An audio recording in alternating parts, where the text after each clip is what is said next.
Welcome back, brothers, to Warhammer. Tonight we're diving into Lore of the Reaper Prime of the Carcharodons. Before we get to madness, as always, be sure to like and comment any videos and topics you want to see in the future. Be sure to subscribe from the Emperor. And I want to thank you guys for your support. You've been killing it. Now, let's get to the video. The ore press killed 6 men before anyone reached the disengagement rune. Their bodies passed through the machine in pieces. One moment, they were bent beneath the feeder gantry, dragging ironstone from a stalled conveyor with hooked poles. The next, the press jaws descended with the sound of a hab block collapsing. Steel plates met with enough force to grind mineral seams into transportable slabs. Bone and flesh offered less resistance. Blood burst between the press teeth in bright sheets, carrying splinters of rib, white fragments of skull, and ropes of ruptured intestine across the grated floor. The machine shuddered. Its drive pistons screamed. Then it continued its cycle. Caderic stood ankle-deep in the runoff and watched a man's severed hand disappear beneath the feeder rollers. The fingers still opened and closed. The skin had been stripped from the palm, leaving tendons twitching like pale wires. Around him, the mining gang shouted over one another. Some called for the overseers. Others fought to reach the emergency controls. One man vomited into his respirator and began choking behind the mask. Caderic did not shout. The dead could not hear him, and the machine did not care.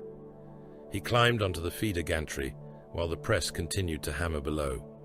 Reactor exhaust rolled through the shaft in furnace-hot waves, thick with metallic dust and the sour stink of men who had worked too long without water or sleep. Warning lumens flashed red through the murk. Each pulse illuminated the walls, the hanging cables, and the crushed remains trapped between the press jaws. Someone was still alive inside. Caderic heard him between the impacts. "Help me." The voice came wetly from beneath a slab of compacted ore and meat. Caderic crawled along the gantry, keeping his body flat as the feeder assembly bucked beneath him. He found Hadron, an old cutter man whose lower body had vanished inside the press. One arm remained free. The other had been flattened from shoulder to wrist, the flesh spread across the steel like spilled wax.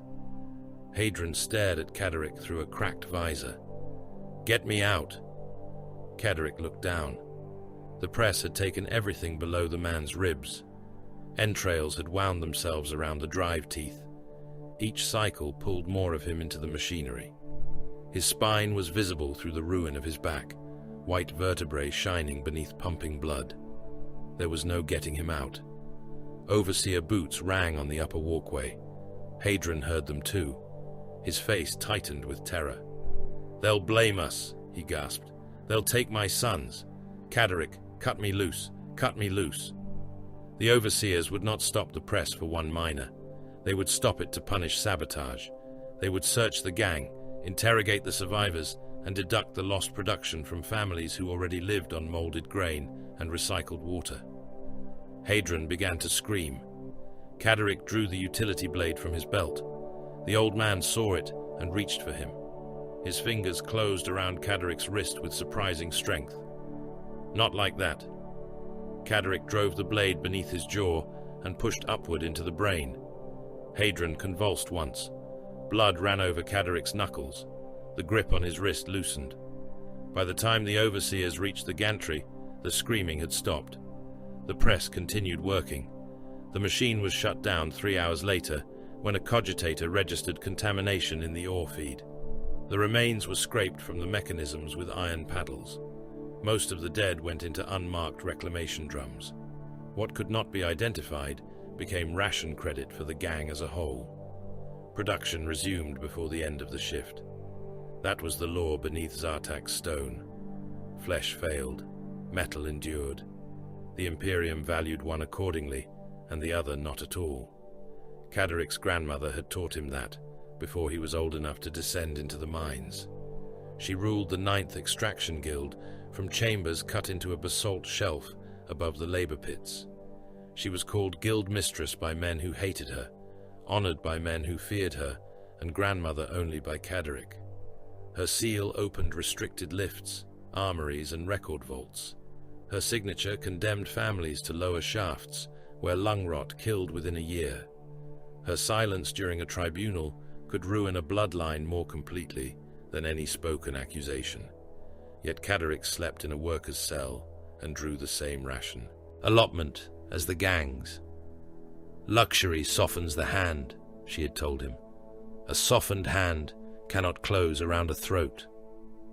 He had been younger then, seated across from her beneath the yellow light of a chemical lamp. Between them lay a miner who had stolen water chits. The man's teeth had been removed and arranged in a neat line across the table. His grandmother had ordered Caderick to choose the punishment. He had chosen exile to the deep pumps. The thief thanked him for mercy. A month later, 3 more men stole from the ration stores. His grandmother made Caderick watch their families starve. Mercy offered in secret may purchase loyalty, she said. Mercy offered before witnesses purchases contempt.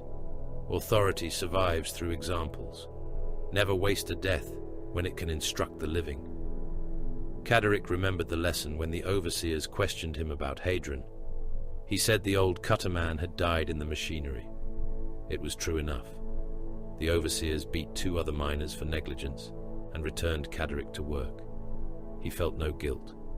Guilt was a luxury for people whose mistakes were not inherited by their kin.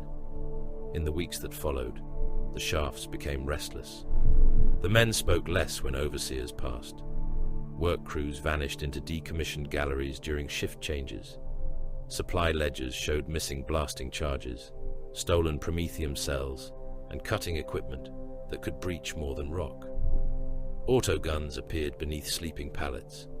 Mining lasers were removed from fixed mounts and rewired into crude weapons. Demolition satchels were wrapped in oilcloth and hidden inside drainage culverts. Caderick knew because his grandmother allowed him into the restricted tunnels where the guild elders met. He stood behind rusted ventilation grills and listened to men discuss rebellion. They spoke of the tithe ships that came each cycle to strip Zartak of ore, labor, and children. They spoke of administratum quotas that increased while the mine seams thinned. They cursed the planetary prefect, the arbitrators, and the distant priests who demanded obedience to an emperor none of them would ever see. Some believed the Imperium could be forced to negotiate. Others knew better. "We cannot defeat it," one guild elder said, "but we can make the price greater than the yield." Caderick admired that, not the hope. Hope was another form of stupidity. He admired the willingness to strike at something vast enough to crush them without noticing. His grandmother found him listening outside the chamber. She seized him by the throat and forced him against the wall. "What did you hear?" "That the south galleries hold enough explosives to break the arbitrator precinct." Her fingers tightened. "What else?" "That Overseer Pell is informing for the prefect." A pause. Then she released him. "Good." Pell vanished before the next shift. His body was found inside a coolant tank with the hands removed. No one asked questions. The rebellion waited. It might have waited for months if the void had remained empty. The first warning came when Zartak's outer Auspex station ceased transmitting. There was no distress call, no flare of weapons fire. The station simply became silent. Then the orbital ore haulers received orders to cut their engines and hold position. Traffic control servitors began repeating the same command across every Vox frequency. Remain stationary, extinguish drives, await judgment. No authority code accompanied the command. The guild elders assumed the prefect had discovered their plans. Record vaults were opened. Ledgers burned in furnaces. Weapons were distributed through the labor districts. Arbitrator patrols withdrew behind shielded gates, while warning sirens rolled through the mines. Caderick climbed to an observation blister near the guild chambers. Zartak's sky was a ceiling of ash. Through it, he saw nothing at first. Then the clouds opened beneath the pressure of descending craft. Above them, shapes moved in orbit. Grey warships emerged through the darkness, without heraldry or running lights. Their hulls were scarred, their armor ancient, their silhouettes long and predatory. They did not resemble the tithe carriers or navy escorts Caderic had seen in guild records. They seemed less like vessels than creatures that had learned to wear iron. Gunships fell from them. The first passed over the mining districts without firing. Its engines shook dust from the hab roofs. A second descended toward the prefect's fortress. More followed, each bearing a faded sigil upon its flanks, a pale shark upon a field of darkness. Men around Caderic whispered one word: Astartes. The Adeptus Astartes had come to Zartak. His grandmother entered the observation blister, wearing a carapace cuirass over her guild robes. A power maul hung at her side. "They know," one elder said. "They know nothing," she replied. "Then why are they here?" She watched the grey ships descend. Does the prey ask why the hook enters its flesh? The first armored giants landed in the ore yards. They came down through boiling dust as the gunship ramps opened, enormous figures encased in grey plate. Their armor bore repairs layered over repairs. Some warriors wore helms shaped according to patterns long absent from Zartak's armory archives. Scrimshaw markings crossed their vambraces. Chains, teeth, and strips of cured hide hung from their war gear. They carried bolt guns against their chests. None spoke. The prefect's herald approached beneath a banner bearing the imperial aquila. He shouted titles, demanded identification codes, and invoked the authority of the administratum. The foremost space marine looked down at him. The giant's helm lenses were black. Behind him stood bare-headed warriors, whose skin was white as corpse fat. Their eyes were wholly dark, without visible iris or sclera. The herald's voice weakened. "What is your purpose here?" The armored giant answered at last. "The tithe." 2 words. No explanation followed. The guild militia opened fire before the prefect could respond. A mining laser struck one of the grey warriors in the shoulder, burning through layered ceramite and filling the yard with molten armor spray. Shaped charges detonated beneath the gunship ramp. The blast tore laborers apart and hurled a space marine against a loading crane. For a heartbeat, the giants remained still. Then they killed everyone before them. Bolt guns fired. The sound was not like autogun fire. Each shot cracked the air with a concussion Caderic felt through the stone. Mass reactive shells punched into men and exploded inside them.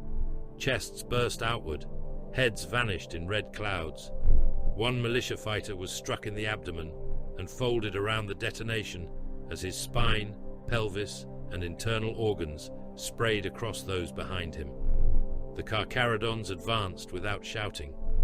A miner swung an industrial cutter at one warrior's knee. The space marine caught him by the skull and crushed it in one hand. Bone fragments and brain matter squeezed between his fingers. Another giant drove a chain blade through a barricade. The weapon screamed as its teeth chewed through iron, then changed pitch when they reached flesh. Men behind the barrier came apart in strips. Severed limbs spun beneath the blade. A torso slid from the ruined barricade, opened from hip to shoulder, its lungs still inflating inside the exposed cage of its ribs. The militia's ambush became a slaughter before the second volley. The giants did not pursue those who fled without weapons. Instead, grey-armoured serfs followed behind them, marking survivors with streaks of red pigment. The wounded were dragged into ordered lines. Children were separated from adults. Those who resisted were beaten unconscious or shot. The tithe. Caderic understood then that the warriors had not come to punish rebellion. The miners had attacked because they believed themselves condemned. In doing so, they had made condemnation inevitable. Fighting spread through the guild district. Explosions ruptured pressure conduits. Smoke poured into the habitation levels. Caderic lost sight of his grandmother when a demolition charge brought down the western transit bridge. He moved through maintenance passages while men died above and below him. At the entrance to a ventilation shaft, guild enforcer Mar seized him. Mar's face was burned along one side. He held an autogun in one hand and pressed the barrel beneath Caderic's jaw. "You're coming with me." Caderic looked at the blood running from the enforcer's ear. "Where?" to the landing vault. Your grandmother will open it. She may be dead.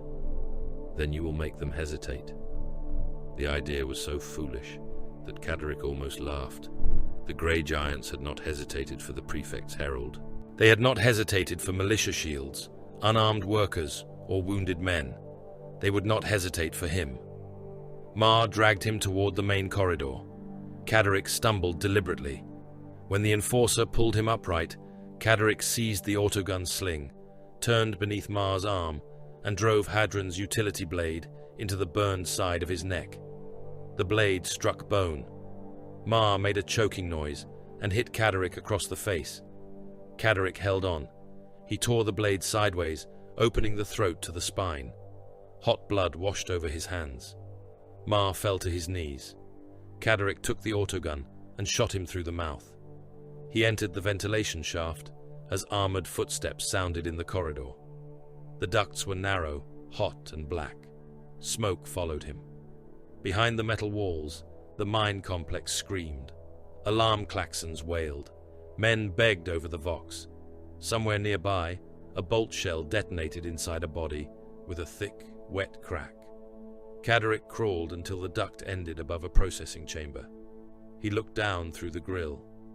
A pale, bare-headed Carcharodon stood among the dead. The warrior was studying the room rather than fighting.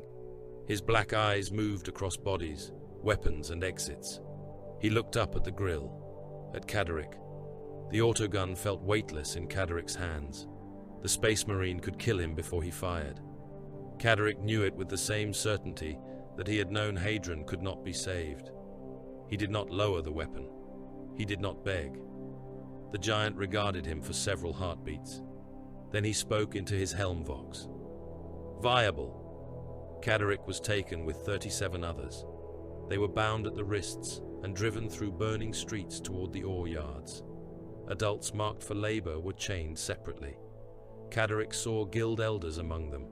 He saw overseers, miners, arbitrators, and the prefect's herald, his banner gone and his face broken. He did not see his grandmother. The prospective aspirants were stripped, examined, and forced to run through the lower galleries, while the Carcharodons hunted them with shock mauls and servo skulls. Those who slowed were beaten. Those who collapsed were left where they fell. Some were dragged away by pale chapter serfs. Others died beneath the boots of those behind them. The trials continued without sleep. They climbed chain shafts above active furnaces. They crossed flooded tunnels carrying iron weights. They fought for water beneath the gaze of silent space marines. On the second cycle, a broad-shouldered youth named Breck began whispering rebellion. "There are more of us than them," he said. There were 15 candidates left. 3 Carcharodons watched from the edge of the chamber. Caderic looked at Breck. No. Breck mistook the answer for fear. "We rush the serfs, take their weapons, make for the east shafts. The giants will kill us. They will kill us anyway. Not all of us." Breck reached for Caderic's arm. Caderic drove a sharpened length of metal into his eye. The point entered the brain. Breck spasmed, dropped to his knees, and fell face first onto the stone. The other candidates recoiled. Caderic pulled the metal free and walked toward the watching Carcharodons. He laid the bloodied spike at their feet. He would have wasted material, Caderic said. The pale warrior who had found him in the ventilation shaft looked down at Breck's corpse, then back at Caderic. "Continue. No praise, no punishment." The next trial began. When the grey ships departed Zartak, their holds were full. Caderic stood aboard a lightless vessel before an armored viewport. Far below, his birth world diminished into a scarred sphere veiled by ash and orbital smoke. Fires burned across the guild districts. From this distance, they looked small. A robed serf stood beside him, entering names into a mortuary ledger. "Caderic," the serf said. Caderic looked away from the world. A stylus scratched across parchment. "Deceased upon Zartak.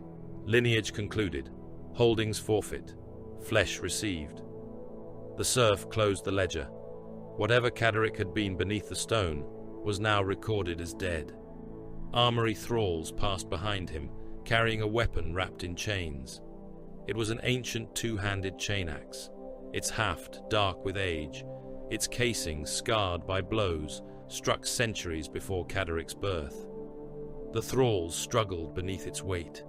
For an instant, the weapon's teeth turned. Its growl filled the passage like something waking in deep water. Caderic watched until it vanished into the darkness. Caderic died by increments. He died first, beneath the knives. The chirurgeons cut him open upon a slab of black iron, while incense failed to conceal the odor of blood, cauterized meat, and chemical preservative. Hooded serfs bound his limbs with chain. Pale apothecaries opened his chest, separated ribs with powered spreaders, and placed new organs into the steaming cavity of his body. He remembered the pain more clearly than the faces. A second heart forced its first beat beneath an apothecary's hand.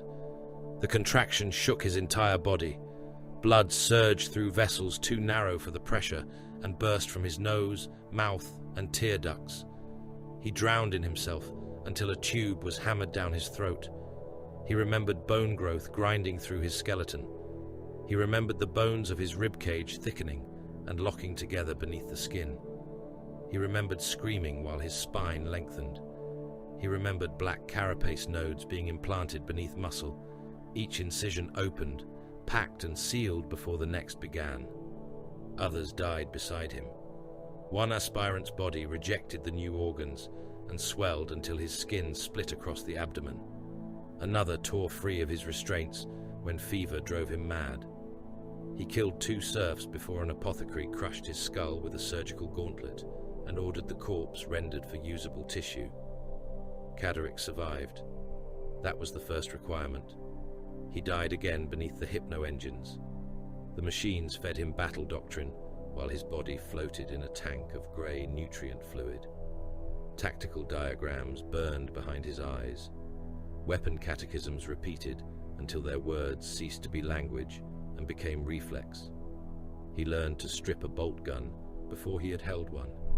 He learned the weaknesses of armor patterns he had never seen. He learned to calculate range, ammunition expenditure, and casualty expectation, while pain stimulators fired through his nerves. The engines showed him cities burning beneath alien suns.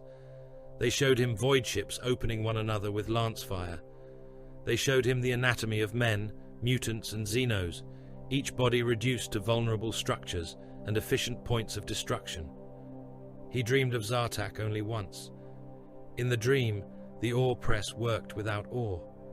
His grandmother stood beneath its jaws, her face hidden in smoke. She called him by his mortal name. When he went to her, the press descended. He woke with blood in his mouth and no desire to sleep again. The name Caderic was taken from him soon afterwards. It was not torn away with ceremony. There was no speech, no burial, and no final blessing. A robed serf approached his cell, entered new marks into a slate, and informed him that he would answer to Baal Sharr. He did. Caderic became a sound that belonged to someone dead. Baal Sharr learned war. His first blooding came within the carcass of a pilgrim vessel, lost beyond the light of the Astronomicon. Something had nested among the dead. The things wore human skin loosely over jointed bodies and spoke with the voices of the murdered. Sharr entered the vessel with a blade, a bolt pistol, and 4 other neophytes. Only 2 returned. He remembered firing until the pistol locked dry. He remembered a creature opening one of his companions from groin to throat with a hooked limb. The neophyte's organs poured across the deck in a steaming mass, while he remained alive long enough to claw at Sharr's greave. Sharr left him. The creature came through the hanging coils of intestine. Sharr killed it with the empty pistol, driving the weapon's muzzle through its eye and pulping the tissue behind the socket with repeated blows. When the thing stopped moving, he continued until the skull had become fragments in a skin sack. No one praised him when he returned. His armor was cleaned, his wounds were sealed, his ammunition expenditure was entered into a ledger. He was given another weapon and sent out again. Years became decades. Decades vanished into the false night of the void. Sharr fought in Manufactoria, where molten metal ran through trenches filled with corpses. He crossed the hull of a dying cruiser, while the vacuum froze blood across his armor. He hunted raiders through asteroid warrens, and tore their leaders from pressure coffins with his hands. He burned infestation worlds from orbit and descended, afterwards to ensure that nothing had survived beneath the ash. The void changed him. His flesh grew pale. His eyes darkened until their whites were lost. His voice roughened from shouted orders, recycled air and damage that had never been repaired correctly. Scrimshaw markings accumulated across his armor. Each cut commemorated a campaign, a death, a debt, or an oath owed to brothers who had vanished beneath alien blades. He forgot the faces of the mining gang. He forgot the sound of his grandmother's voice. He did not forget Zartak. Forgetting implied loss. Zartak remained within him as a location, a pattern of tunnels, a population yield, and an old source of viable flesh. Nothing more. By the 9th century of the 41st millennium, Baal Sharr had become a predator, old enough to remember worlds no longer marked on imperial charts. He stood upon the command deck of the White Moor, while the cruiser limped home from war. The Tyrant-class vessel groaned around him like a wounded leviathan. Entire decks had been sealed after decompression. One of the portside weapons batteries had fused inside its housing and continued to bleed coolant into the decks below. The primary auger array functioned through a salvaged Mechanicus relay whose machine spirit had to be subdued with ritual shocks before every activation. The White Moor had survived. Reaper Prime Akia had not. What remained of him occupied the command throne. The Xenos weapon that killed him had broken through the chest of his armor and driven him against the throne's back. Ceramite, bone, and metal had fused beneath the heat of the impact. Fragments of his ribcage remained embedded in the stonework. One arm had been severed at the shoulder. The other still gripped the throne hard enough that the gauntlet's fingers had to be cut apart. Apothecary Tama worked over the corpse without reverence. His white armor was stained black-red to the elbows. Servo limbs extended from his narthecium, cutting through ruined plate and spreading the dead captain's chest. The progenoid glands had survived. That was all that mattered. Gene seed recovered, Tama said.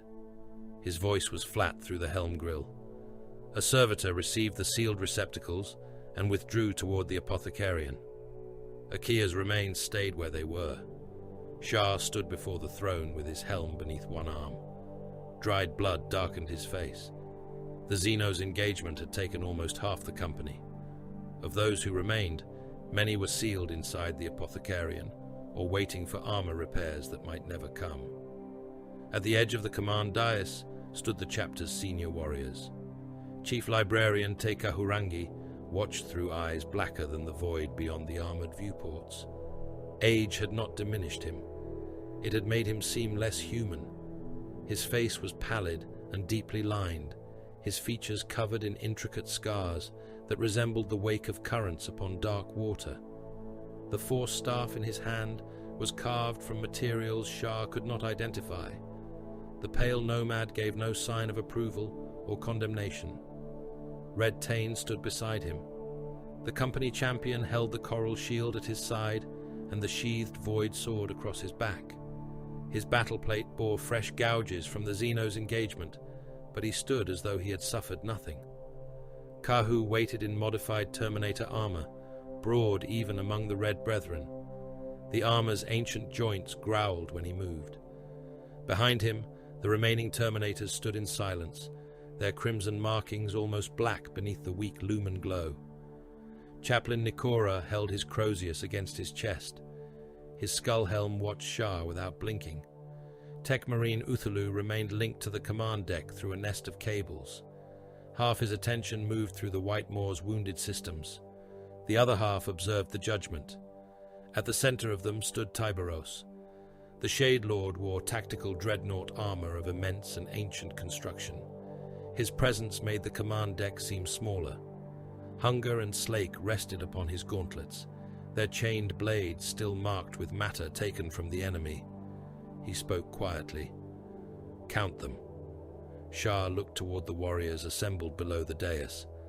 The living stood in ordered ranks. The wounded who could stand had come unaided. Those unable to walk were carried upon armory pallets.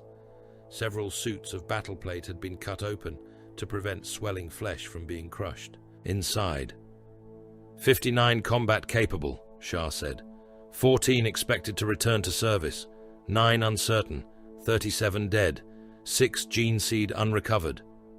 No one reacted to the losses. Tyberos looked toward Akia's corpse. "You commanded the withdrawal." "Yes." "You abandoned the ground." "Yes." "You preserved the company." "Yes." The Shade Lord's claws shifted. The movement produced a faint grinding from the mechanisms. Would Akia have withdrawn? No. Would he have survived? No. Tekahurangi's gaze remained upon Sharr. Red Tain did not move. Tyberos stepped aside from the ruined throne. "Kneel." Sharr lowered himself before Akia's remains. The deck was tacky with the dead captain's blood. It clung to Sharr's greaves and gathered beneath one knee. Chaplain Nikora spoke. "The dead have entered the deep. Their debts pass to those who remain." His voice carried across the command deck through external amplifiers. "Baal Shah, you receive neither honor nor reward. You receive obligation. Every blade committed beneath the sigil of the Third becomes your burden. Every void brother lost through error becomes your failure. Every victory purchased without purpose becomes waste." Sharr looked at the shattered armor before him. Akia's face was gone. The Xeno's weapon had burned through the lower half of his helm and reduced the head within to charred bone and cooked tissue. Nikora continued, "You will seek flesh for the chapter. You will replenish what has been spent. You will take the cast-off, the condemned and the strong.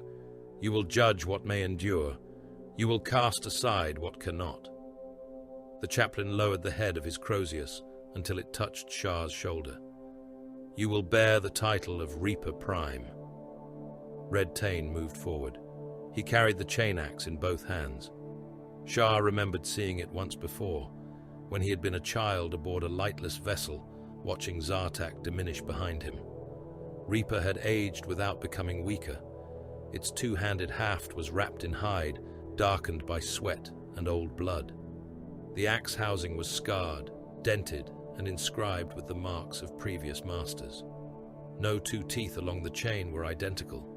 Each had been replaced when broken, using alloys taken from different worlds and different ages. Uthulu activated the weapon. The motor coughed once, then it growled. The sound was uneven. One moment it was low enough to vibrate through the deck, the next it rose into a metallic shriek before settling again. Centuries of repair had left the mechanism with a voice like a wounded beast that refused to die. Red Tain held the weapon out. Sharr closed his hands around the haft. The weight dragged at his shoulders. It was heavier than the weapons he had carried before, not merely through mass, but through expectation. Every master of the Third had held it. Their deaths lived in the scratches along its housing, and the stains no solvent had removed. Tain released it. No oath passed between them. Sharr rose. Tyberos looked down at him. "Reaper Prime." Sharr inclined his head. "Shade Lord. Return the Third to strength." "I will."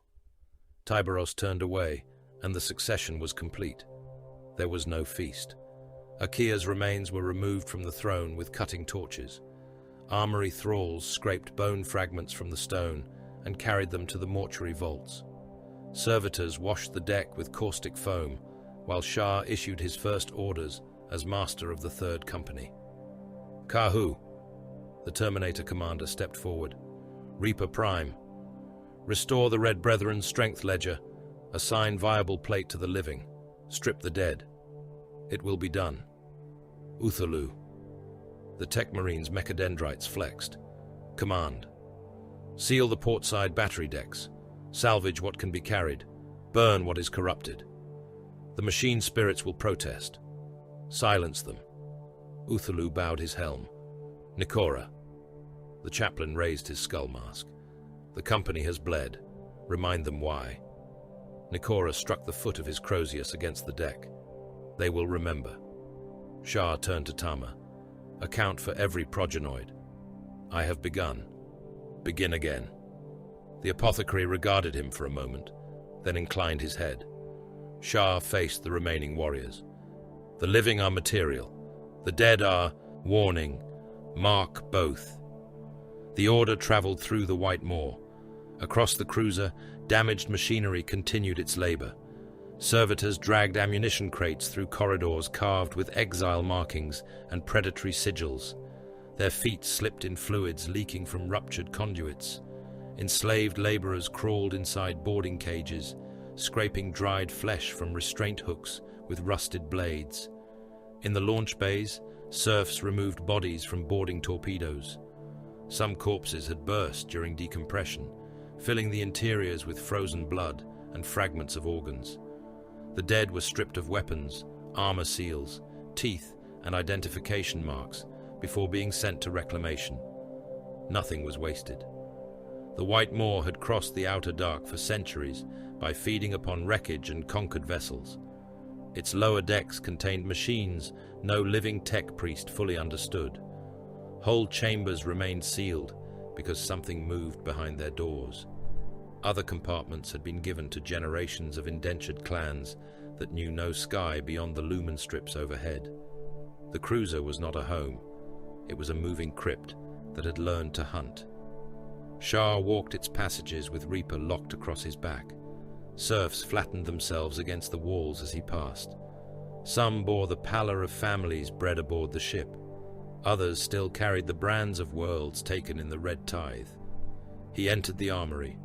Uthulu's thralls labored among suits of plate, older than the institutions that claimed dominion over the Imperium. Mark IV cuirasses hung beside Mark III helms, their original heraldry buried beneath grey paint, bonding studs and layers of repair. Armor components taken from the dead were measured, cleansed, and redistributed according to need. Red Tain waited beside Akia's war gear. "The Third recognizes you," the champion said. "Recognition is unnecessary. It prevents challenge. Challenge would identify weakness." Tain's expression did not change. "You would accept it?" "I would end it." The champion inclined his head. Agreement or acknowledgement, Sharr could not tell. A pressure entered the armory before Te Kahurangi crossed its threshold. The pale nomad moved with the slowness of something that knew time would wait for him. His staff clicked softly against the deck. "You have worn the title for less than one cycle," Te said, "and already the deep sends prey toward your jaws." Sharr turned. "Speak plainly." "A child. Human. Enough to be hunted." Te approached a hololithic projector. Static gathered above its cracked lens. An image formed, unstable and green, showing the narrow face of an adolescent male. "Mika Doran Skell," Te said. "A psyker. Untrained. Powerful enough to call through waters he cannot see. Location? Moving. Pursued by whom?" The image changed. A warrior in midnight blue plate appeared within the hololith. Lightning markings covered the armor. A winged skull stared from one pauldron. "Aemon Kull," Te said, "of the 8th Legion. He hunts the child." A second image formed beside the first, this one blurred by psychic interference.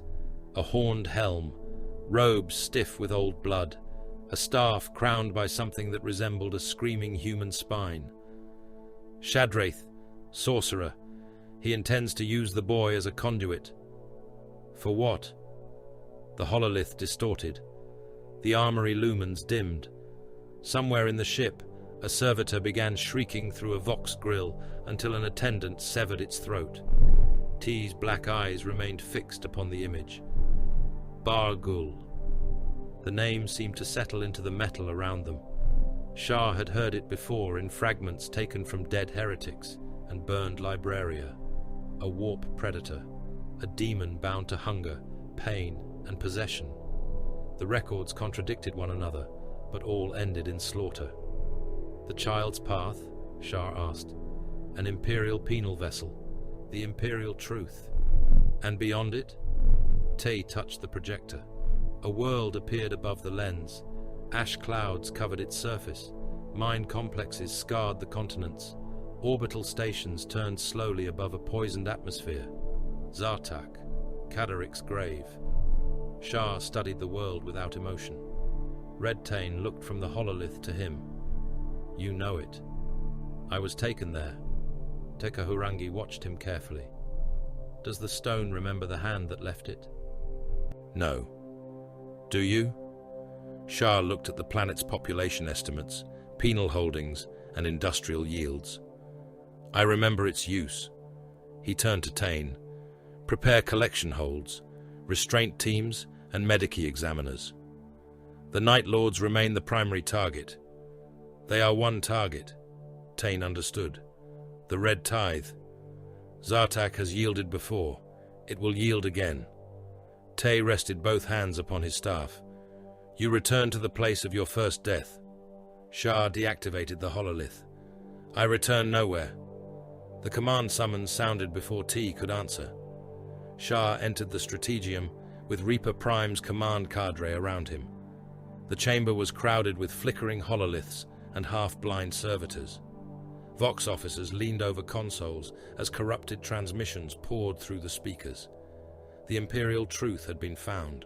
Its distress signal arrived in fragments. A man screamed that the prison decks were open. Another voice recited prayers to the Emperor, while something wet struck the Vox pickup again and again. Gunfire rattled in the background. Men begged for the bridge to vent their compartments before the attackers reached them. A child's voice laughed through one channel, repeating the names of dead wardens. Then the Night Lords began broadcasting. Their speaker's voice was cultured, amused and distorted by a helm grill. Loyal sons of the throne, hear the confession of the condemned. They have discovered that innocence is only guilt awaiting a witness. More screams followed. A second transmission carried chanting in a language that made the strategium lumens flicker. Several serfs began bleeding from the nose. One collapsed in convulsions, teeth breaking against the deck. Sharr studied the void display. The penal ship drifted at the edge of the system, running without formation lights. Its engines burned weakly. Heat signatures moved across the outer hull. Range? He asked. Closing, replied the serf at the helm console. The target does not answer challenge codes. It has answered. Sharr looked toward Kahu. Wake the Red Brethren. Kahu bowed. To what strength? All who can stand. He turned to Uthalu. Boarding clause. The Tech Marine's optics brightened. 3 remain serviceable. Prepare all 3. 1 may rupture during launch. Then it will reach the target faster.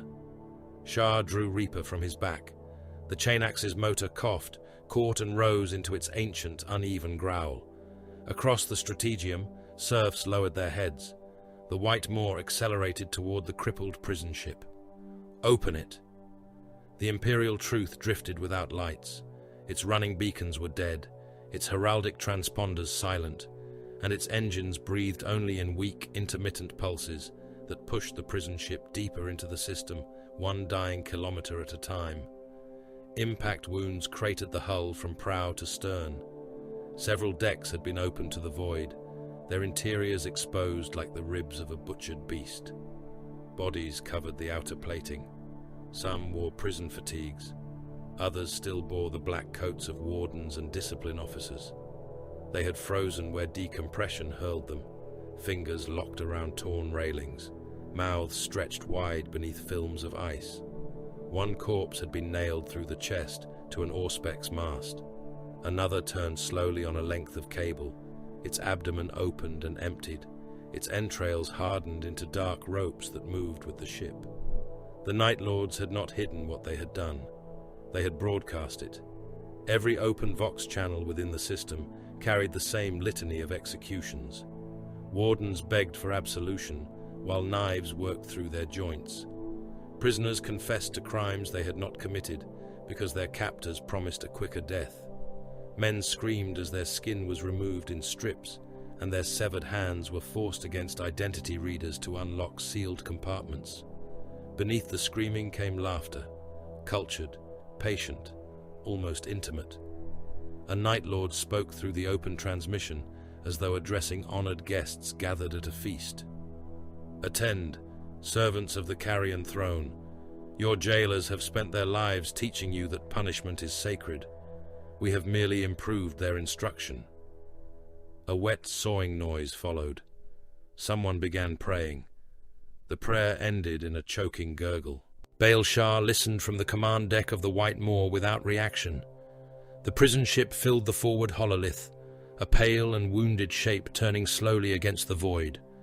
Tactical runes marked breaches, heat signatures, and unstable reactor sectors. The data was incomplete. The Imperial Truth's internal Auspex net had been blinded, and several compartments radiated distortion incompatible with simple structural damage. "Fear projection," Redtain said. Sharr stood before the hololith, with Reaper held across his back. "Yes. They know we are listening. They want an answer." The Night Lord's voice returned. "Come, Grey Brothers. Come and collect what remains. The condemned are waiting to learn whether your silence means discipline or merely an absence of imagination." Sharr deactivated the bridge speakers. The screams ceased. Nothing changed in his expression.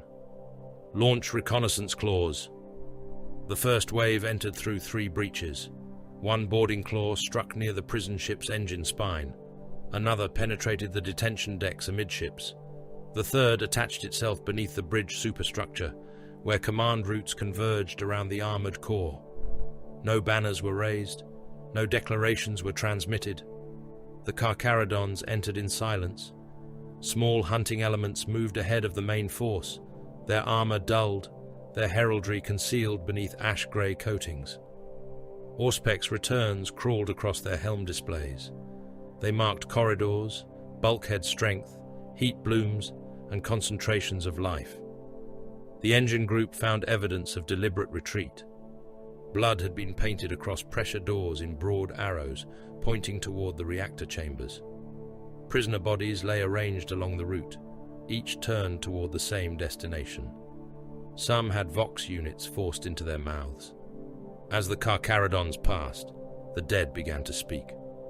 "This way. Faster. They are waiting for you." The bridge group discovered severed heads wired into ceiling conduits. Their mouths opened and closed as pre-recorded footsteps moved through the darkness ahead. Boots struck metal, chains dragged, armor scraped against bulkheads. Nothing appeared. The detention group found the first corruption. Prisoners had been fused into the walls. Their bodies had softened and spread through the metal, as though flesh and plasteel had become the same substance. Faces protruded from bulkheads. Hands reached from deck plates. Spines ran beneath translucent membranes, where data cabling should have been. Some were dead. Others repeated confessions. "I stole water. I denied the Emperor. I killed my brother. I opened the gate." The words came from ruined mouths in perfect rhythm. Every voice spoke with the same cadence.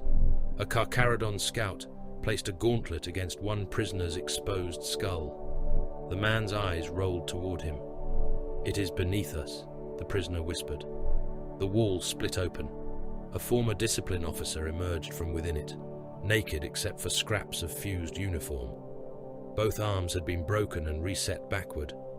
Jagged bone spears protruded through his forearms, glistening with black fluid. His ribs had opened through the chest, each broken end sharpened into a hooked point. He threw himself at the scout. The bolt round struck his sternum and detonated inside the chest cavity.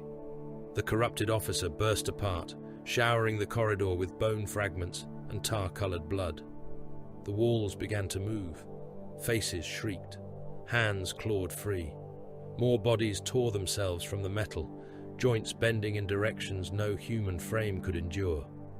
The reconnaissance leader transmitted a single word: unclean. Sharr waited. He stood in the White Moor's launch bay while reports returned through burst transmissions. Around him, the main assault force remained motionless. Void Brothers occupied boarding craft and breaching harnesses. Red Tain waited with the coral shield locked to one arm. Kahu and the Red Brethren stood within a teleport cage, Terminator plate surrounded by crawling static. Takahurangi listened to the ship through the warp. The pale nomad's eyes were closed. Both hands rested upon his force staff. Frost gathered along the shaft, despite the launch bay's heat. "The water is fouled," he said. Sharr looked toward him. "Depth? Not yet beyond reach.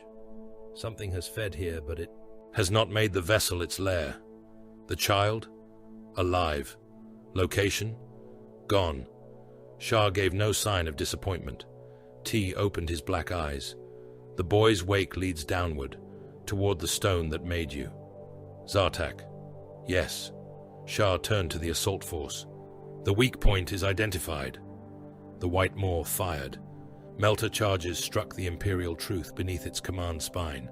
Armor softened, sagged, and collapsed inward. Boarding claws followed through the molten wound, their adamantium jaws biting into the prison ship's hull.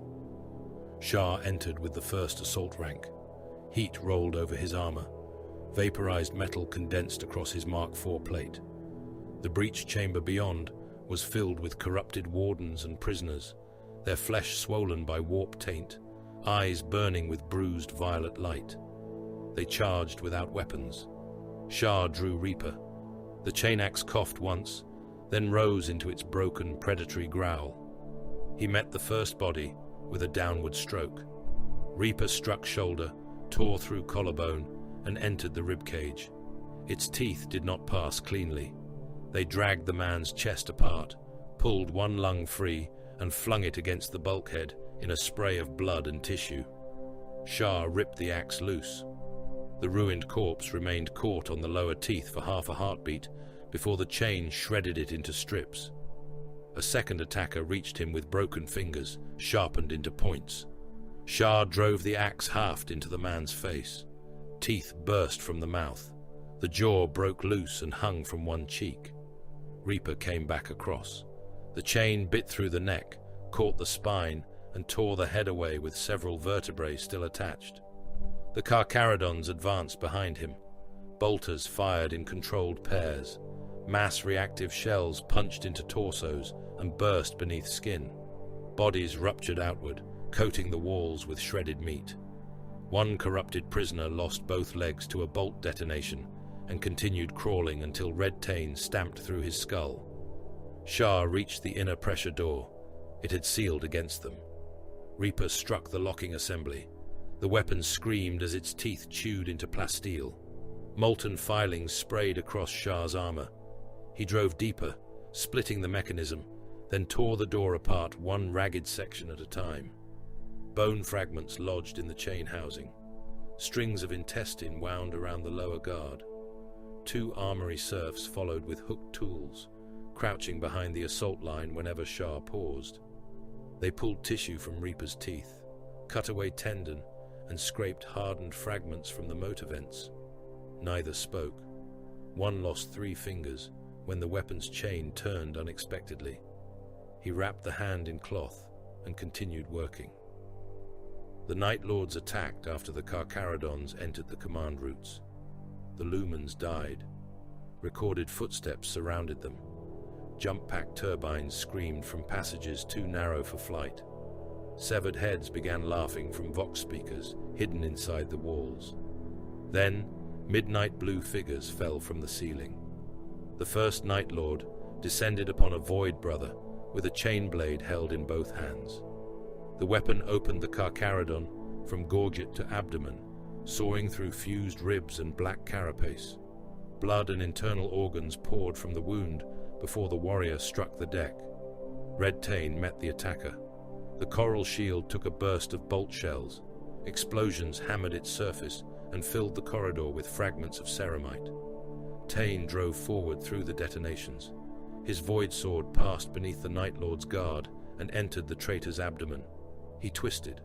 The blade opened the armor seals and spilled loops of altered intestine across the deck. The Night Lord laughed even as he fell. "Silent little sharks," another voice said through the darkness.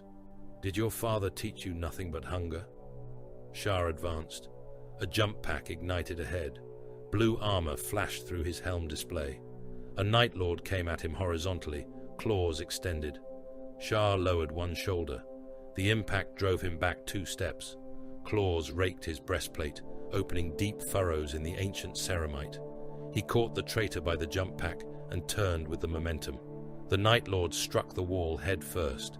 His helm cracked. Sharr drove Reaper into his side. The axe chewed through armor, ribs, and both lungs, before lodging in the spine. The Night Lord's external vox filled with choking static. Sharr planted one boot against the traitor's chest and pulled. The body came apart at the waist.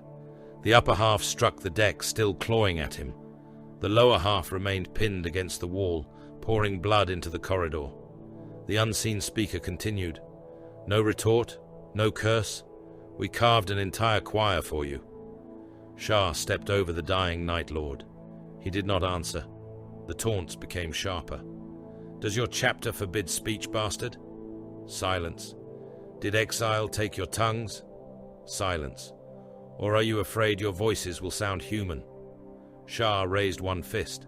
The Carcharodons stopped. A heartbeat later, jump pack exhaust erupted in the passage ahead. The Night Lords expected pursuit. They found none. The traitors vanished around the next junction, armor disappearing into darkness, prepared for them alone. Takahurangi approached the corridor's center. He touched the tip of his staff to the blood-covered deck. The metal groaned. "The deeper predator has moved on," he said. "Only its scent remains." "Bargul," Sharr said. "Yes, it tasted fear here. It was not sated." "The child carries it?" "The child is a door. Shadraith seeks the hand that opens him." "And Kull?" "A hunter who believes he follows the same prey." Sharr looked toward the direction of the Night Lord's withdrawal. "They divide. All predators divide when hunger exceeds loyalty." Sharr ordered the purge. Flamer teams entered the corrupted detention decks. Promethium washed across prisoners fused into walls. Flesh blackened, split, and ran from the metal in burning sheets. The half-living screamed their confessions until their lungs cooked. Demon-tainted officers staggered from the flames with bones protruding through charred skin, only to be cut down by bolter fire. No rescue was attempted. No rite of absolution was offered. The ship was divided into zones. Survivors were dragged from cells, vents, and service tunnels. Some had hidden beneath bodies. Others had mutilated themselves to escape restraints. They were brought before Apothecary Tama and his serfs for judgment. "Contaminated," Sharr ordered. "Useful, uncertain." The contaminated were those marked by mutation, psychic exposure, or contact with the altered decks. They were executed where they stood. Bolt pistols cracked. Heads burst. Bodies were pushed into disposal corridors for incineration. The useful were the strong, the young, and those whose blood tests showed no immediate corruption. They were shackled for the red tithe. The uncertain were sealed inside a cargo compartment with water for one cycle and no ventilation beyond the failing emergency system. A prison officer beat his fists against the closing door. "You cannot leave us here." Sharr watched the seal descend. "Purification will decide. We will suffocate." "Yes." The door closed. The engine reconnaissance group transmitted a warning. Night Lords had withdrawn toward the reactor chambers. Power fluctuations suggested deliberate overload. The route was open. Too open. Sharr studied the schematic. A direct advance would place the Carcharodons inside the reactor shield galleries when the detonation began. The Night Lords had prepared firing positions beyond the coolant vaults, where they could watch the Loyalists burn and escape through maintenance shafts.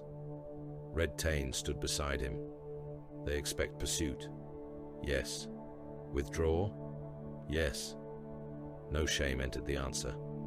Sharr pulled the assault force back 3 junctions. The Night Lords reacted immediately, broadcasting laughter across the internal Vox. "Run, little predators. The dark has teeth." Sharr sent servitors through a secondary maintenance route. They were ammunition carriers, deck haulers, and damaged labor constructs no longer worth repair. Explosive charges were fixed to their torsos. Their command limits were removed. The machines entered the reactor approach in a stumbling line.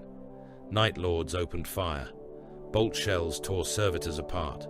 One lost its head and continued walking. Another dragged itself forward on one arm, charge packs scraping across the deck. The traitors triggered the reactor trap. Coolant vaults ruptured. Fire rolled through the shield galleries. Bulkheads collapsed inward. The servitors vanished in white light. Sharr's force was already above them. Uthalu had identified a maintenance deck running over the Night Lord's position. Carcharodon breaching charges fired downward. The deck plates folded into the chamber below. Sharr dropped through the opening with Reaper turning. He landed among the traitors. One Night Lord looked up in time to raise his bolt gun. Reaper took both arms and the head in the same stroke. Red Tain landed beside Sharr. The Red Brethren followed, their mass cracking the deck. Storm bolters filled the chamber with explosive fire. Midnight blue armor shattered. Limbs flew beneath the barrage. A traitor was struck in the chest by 3 shells and burst against the reactor housing, leaving only his legs upright for a moment before they toppled. The surviving Night Lords disengaged. They did not break. They vanished. Melter charges opened escape routes through the outer hull. Assault craft detached from hidden clamps and burned towards Zartak before the White Moor could establish a firing solution.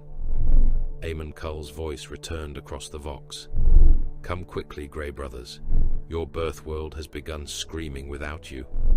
Kahu requested pursuit. Sharr refused. They desire haste. They are escaping. They are choosing the ground.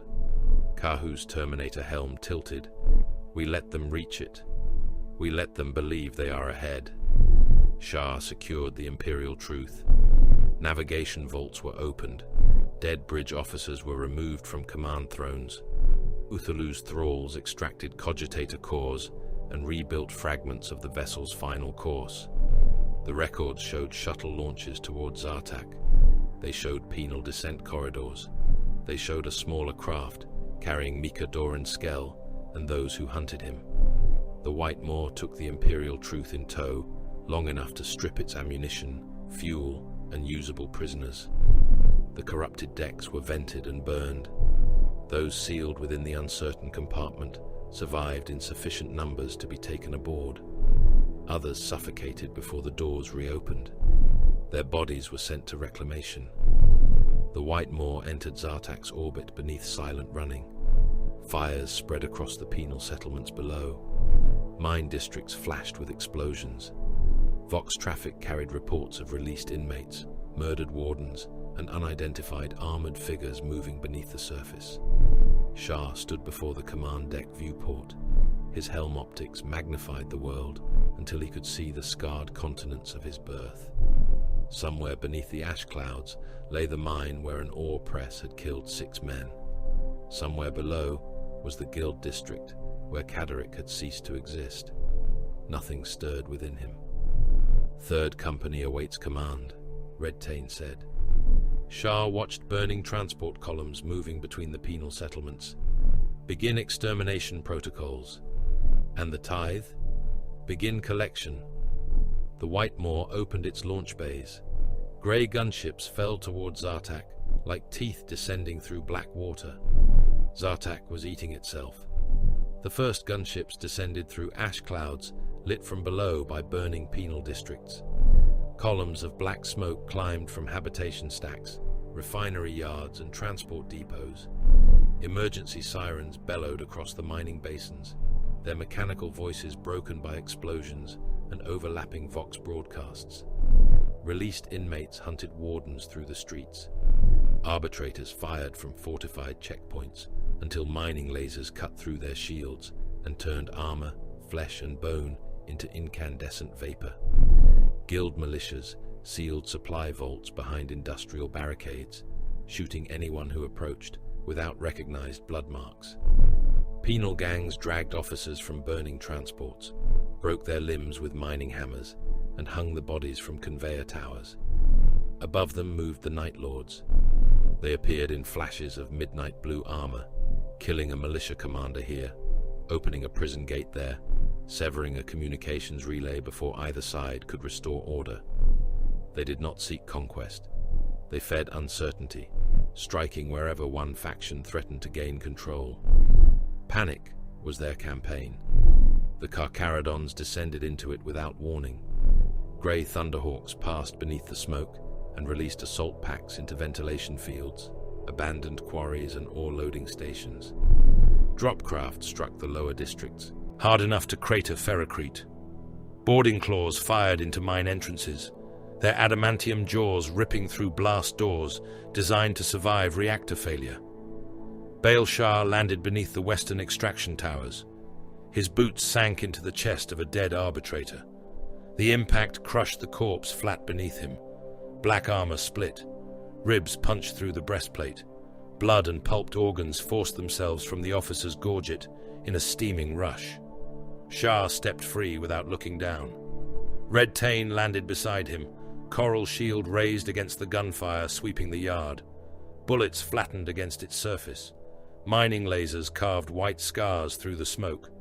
Around them, the command element formed with bolters leveled and Reaper growling in Sharr's hands. Takaharangi emerged from the gunship ramp.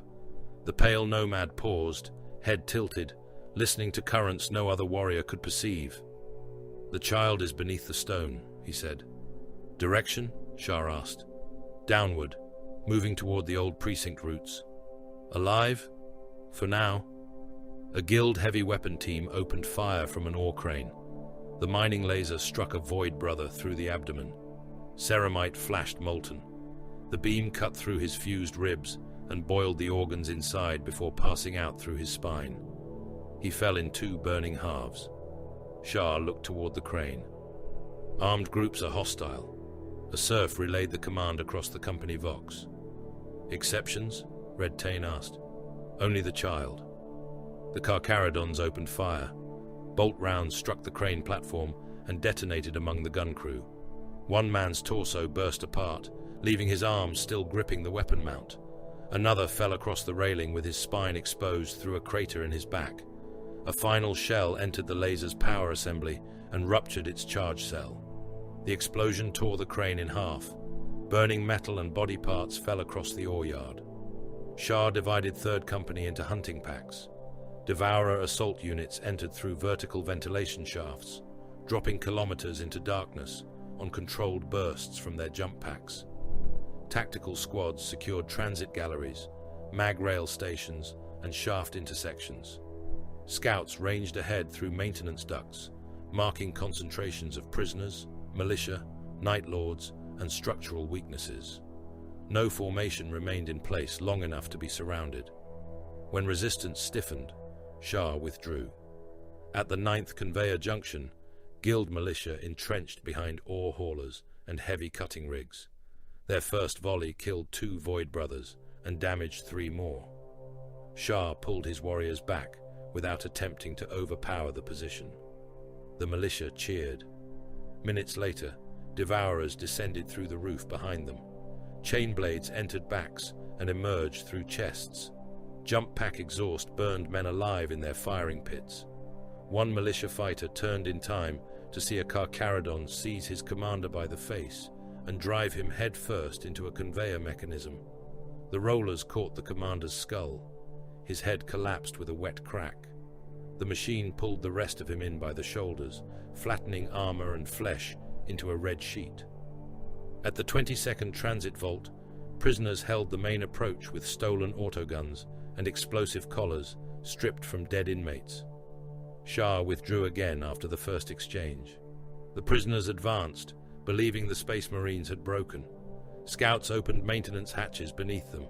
Devourers rose from the floor. The killing lasted less than a minute. Bodies filled the rail trench. Severed limbs hung from power cables.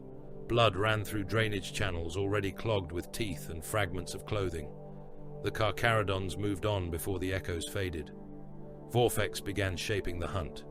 The Night Lord's raptor did not meet Sharr in open battle. He attacked through the mine's vertical spaces, using ventilation towers, ore chimneys, and lift shafts as avenues for sudden violence. His warriors descended on jump packs, killed quickly, then vanished upward before the Carcharodons could close. Every retreat led toward prepared ground. Every pursuit brought structural collapse. A scout pack followed 3 raptors into a disused extraction gallery. Charges hidden in the ceiling detonated behind them. Hundreds of tons of stone came down, grinding men and armor together. One scout survived long enough to transmit his final Auspex image. Midnight blue figures watching from above, while crushed Carcharodons tried to move beneath the rubble. Vorfex entered the company Vox soon afterwards. His voice was low, amused and edged with static. "Welcome home, little Reaper." Sharr continued through the mine without answering. "Do you recognize the dark?" Vorfex asked. "Does it remember the shape of you?" Silence. "You return wearing chains of iron and duty, a beast taken from its first cage and taught to mistake obedience for purpose." Red Tain looked toward Sharr. "He wants recognition. He wants movement." Vorfex laughed. "Perhaps the stone will know you when we bury you inside it." The Carcharodons changed direction. Sharr led the command element through abandoned guild passages rather than the obvious descent routes. Their armor scraped walls built for mortal bodies. Reaper's teeth turned slowly, clearing hanging cables and support braces from the path. The tunnels grew familiar, not as memory, as geometry.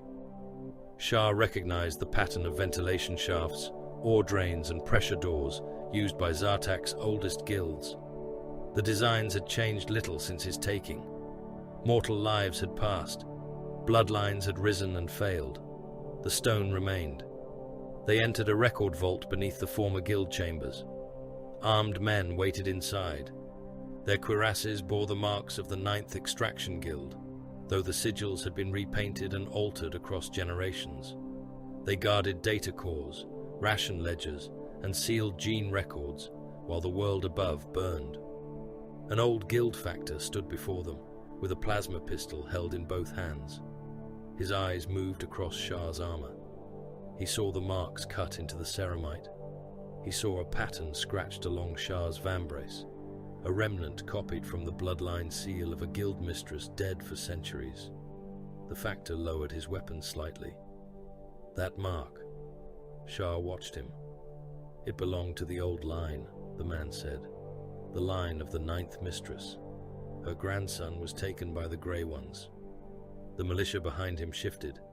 The factor stared at Sharr's pale face and black eyes. "Caderic?" The name passed through the vault like dust, disturbed by an opening tomb. It meant nothing. Sharr turned to the serfs behind him. "Process them." The factor's expression changed. "You are of our blood." "No. You were born here. Birth is not allegiance." The factor raised the plasma pistol. Red Tain crossed the distance before he fired.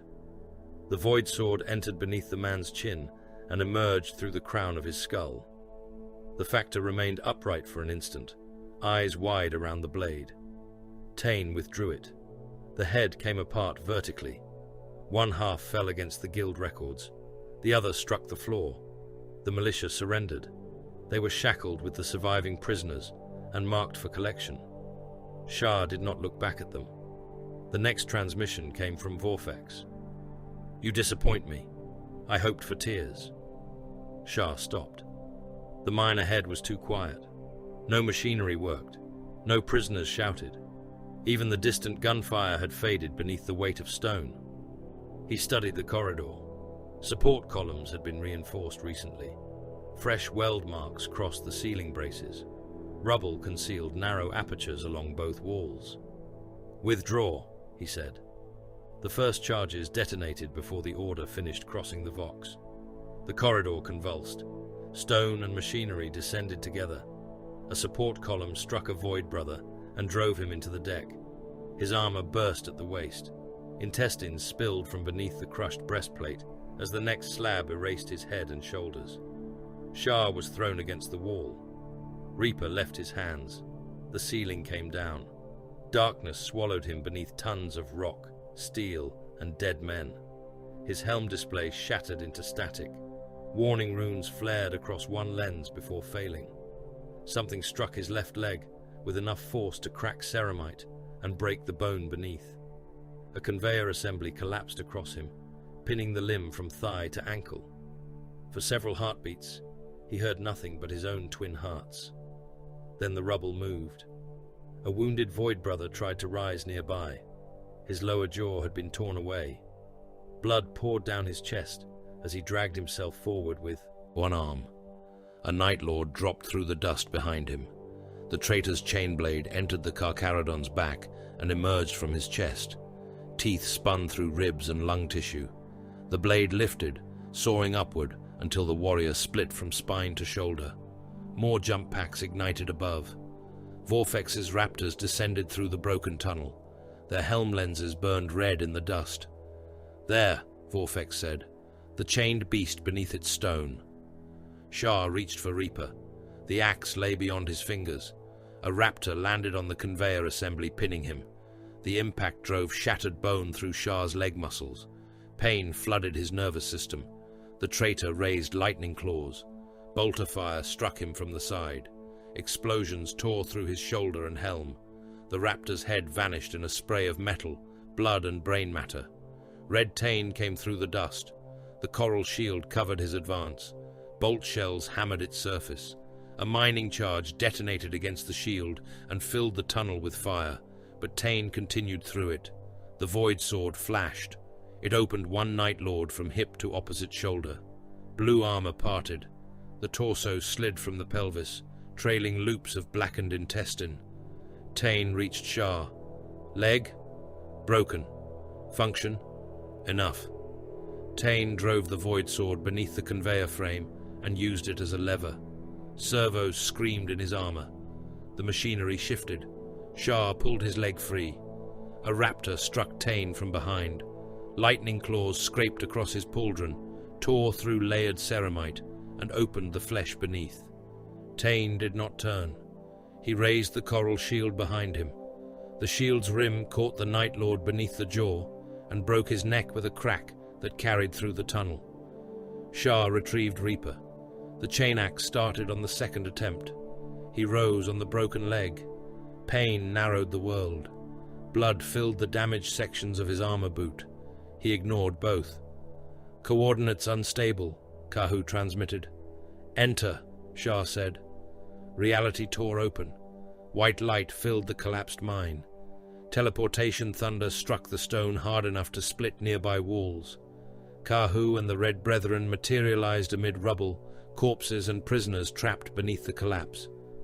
One Terminator appeared over 3 wounded miners. They vanished beneath his boots. Bones, skulls, and chests collapsed together, forcing blood upward around the edges of his greaves. Another Red Brethren warrior materialized partly inside a fallen support brace. Teleport displacement hurled the metal outward, sending severed bodies and fragments of machinery across the chamber. Kahu raised his storm bolter. The Red Brethren fired. Raptors came apart beneath the barrage. Mass reactive rounds punched through midnight plate and detonated inside transhuman bodies. One Night Lord lost an arm, half his chest, and most of his head, before the remaining shells threw him into the wall. Another was struck in the jump pack. The fuel cells ruptured and launched him through the ceiling in a column of flame. Vorfex withdrew. His laughter followed him into the shafts. "You have teeth after all." Sharr stood amid the wreckage while Techmarine servitors reached him. They cut away the damaged lower plates of his armor. One clamped a temporary brace around the broken leg. Another drove injector needles through the exposed flesh. Pain suppressants entered his bloodstream. The agony receded without vanishing. "Return to the gunship," Red Tain said. "No. Your mobility is reduced. Then shorten the route." Blood ran from beneath Sharr's armor and pooled around his boot. He called up the mine schematic. The collapse had sealed the primary descent. Vorfex expected them to search for another lower route. Sharr saw instead an ore lift shaft leading toward the upper precinct levels, close to the path Tay had marked for Skell. "Third pack holds the eastern line," Kahu said. "They will withdraw." "Why?" "Because Vorfex needs them moving." Sharr marked a junction ahead. "We advance here." Tay Kahurangi's psychic signal pulsed through the command channel, faint, distorted. "The current turns," the pale nomad said. "The child is close. Something rises beneath him." "Location?" "The precinct." Static consumed Tay's answer. Then the psychic pressure vanished. Not weakened. Gone. Sharr stopped. Takaharangi had been a presence at the edge of his awareness since the descent began, cold and ancient as deep water. Its sudden absence left the mind feeling hollow. "Pale nomad," Sharr transmitted. No answer. Red Tane looked upward. "He has fallen. Not dead. You know?" "No." They reached the marked junction. The stone ahead split open. Warp light leaked through the crack, violet and blue, spreading across the walls like diseased veins. The air filled with the stink of scorched meat and old graves. Shapes moved inside the rupture. They wore power armor once painted midnight. Now claws had grown through their gauntlets. Horned silhouettes twisted beneath skins of darkness. Their jump packs screamed with voices that were not mechanical. Warp talons emerged. Kahu stepped between them and Sharr. "Advance," the Terminator commander said. Sharr looked at the Red Brethren. "There are other routes." "Too slow." The first warp talon struck the junction. Its claws pierced a Terminator's breastplate and entered both hearts. The Red Brethren warrior fired his Stormbolter at point-blank range, blowing the demon-tainted attacker's abdomen apart, even as black claws pulled out his organs. More came through. Kahu opened fire. "Go." Sharr did not offer farewell. He turned toward the upper route. Behind him, the Red Brethren held the junction. Stormbolters thundered until ammunition ran dry. Power fists crushed demon helms and collapsed armored torsos. Warp claws punched through tactical dreadnought plate, peeled ceramite aside, and dragged steaming organs into the air. Kahu fought at the center. A talon tore one arm from its socket. Another opened his thigh to the bone. He seized the second attacker by the throat and crushed its helm until corrupted blood burst through his fingers. The Red Brethren died slowly. They died standing. Their final transmissions were not prayers or cries of pain. They were range calls, ammunition counts, target marks. Then the junction collapsed into static and screaming. Sharr reached the upper mine complex with Red Tane and the surviving command element. Ahead, beyond kilometers of burning galleries, stood the former Arbite's precinct fortress. Its towers rose above the penal settlements, black against the flames. Gunships circled it. Night Lords moved along its battlements. A void shield ignited around the structure. The field expanded in a translucent dome, turning incoming shells into ripples of white fire. Carcharodon gunships broke away as their weapons failed against it. Sharr magnified the fortress through his damaged helm lens. Within the shield, he saw prisoners dragged toward the central tower. One was small, Mika Doran Skell. Beside him moved a taller captive in pale, scarred armor, Takahurangi. The pale nomad's force staff was gone. Chains bound his arms. Shadraith walked behind him, one hand raised as though leading a sacred procession into hell. The fortress shield brightened. The Night Lords disappeared behind its glare. Red Tane stood beside Sharr, blood running from the wound in his shoulder. Kahu bought the route. Yes, the shield cannot be breached. Sharr watched the fortress. No shield is eternal. Behind them, deep beneath Zartak, the last of the Red Brethren fell silent. The void shield made the fortress appear submerged. Its pale curvature wavered above the former Arbite's precinct, distorting towers, battlements, and antenna masts beneath a translucent skin of energy. Every impact from orbit spread across the barrier in widening circles. Lascanon fire became white veins. Missiles burst into brief suns and vanished. The shield drank everything the Carcharodons offered and remained unbroken. Baal Sharr watched from the ruins of an ore exchange. His broken leg throbbed inside the brace locked around his armor. Pain suppressants had reduced the injury to a distant pressure, but blood continued to gather within his greave. Warning runes pulsed across the edge of his damaged helm display. Beyond the shield, Tekahurangi and Mika Doran Skell had disappeared into the fortress.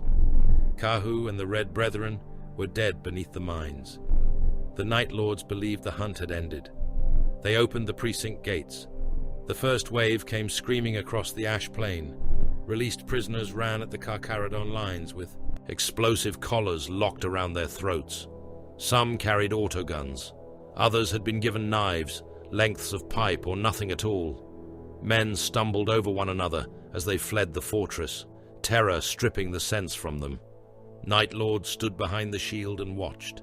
A man at the front tore at the metal ring around his neck. "Help us!" The collar detonated. His head vanished. Blood sprayed from the stump in a high red fountain, while his body continued another 3 strides before collapsing. The blast triggered 2 collars nearby. Bone fragments and strips of scalp tore through the press of bodies. The prisoners ran faster. Sharr raised one hand. Third Company held its fire. A grey-haired inmate reached the first barricade. He threw away his weapon and fell to his knees. "Please." The collar beneath his jaw began to blink. Sharr lowered his hand. Bolters fired. The first volley cut through the prisoners and the cultists hidden among them. Mass reactive shells entered chests, skulls and abdomens before detonating. Bodies burst open in overlapping waves. Limbs spun above the crowd. One man was struck through the pelvis and torn in half, his upper body falling among the legs of those behind him. The second volley passed through the gaps created by the first. It struck the Night Lords firing from the precinct gates. Midnight blue armor shattered. A traitor staggered backward with half his helm missing. Dark brain matter splashed across the fortress wall. Another disappeared behind the shield as bolt rounds tore one arm from the shoulder. The remaining prisoners continued forward. Some begged, some cursed. Some screamed imperial prayers, while explosive collars pulsed beneath their skin. The Carcharodons killed them all. When the ash plain fell silent, it was carpeted in torn bodies and smoking metal. Vorfex spoke across the open vox. "Such devotion to your charges." Sharr looked upon the dead. "They were ammunition," Red Tain said. "Yes." The fortress gates opened again. More prisoners emerged. Sharr turned away. "Withdraw." Tain looked toward him. "The shield remains. It will remain while we stand before it." Third Company vanished into Zartak. The Night Lords saw grey gunships rise from the penal districts. They saw Carcharodon packs abandon firing positions and disappear into the old mine entrances. They heard the surface guns fall silent. Vorfex broadcast laughter through every functioning Vox tower. The sharks returned to their holes. Sharr did not answer. Below the surface, the company divided. Scouts entered power conduits, scarcely wider than their shoulders. Tactical packs moved through drainage culverts beneath the precinct foundations.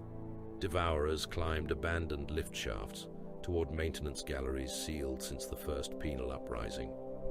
Tekmarine Uthalu's servitors followed old cables through the stone.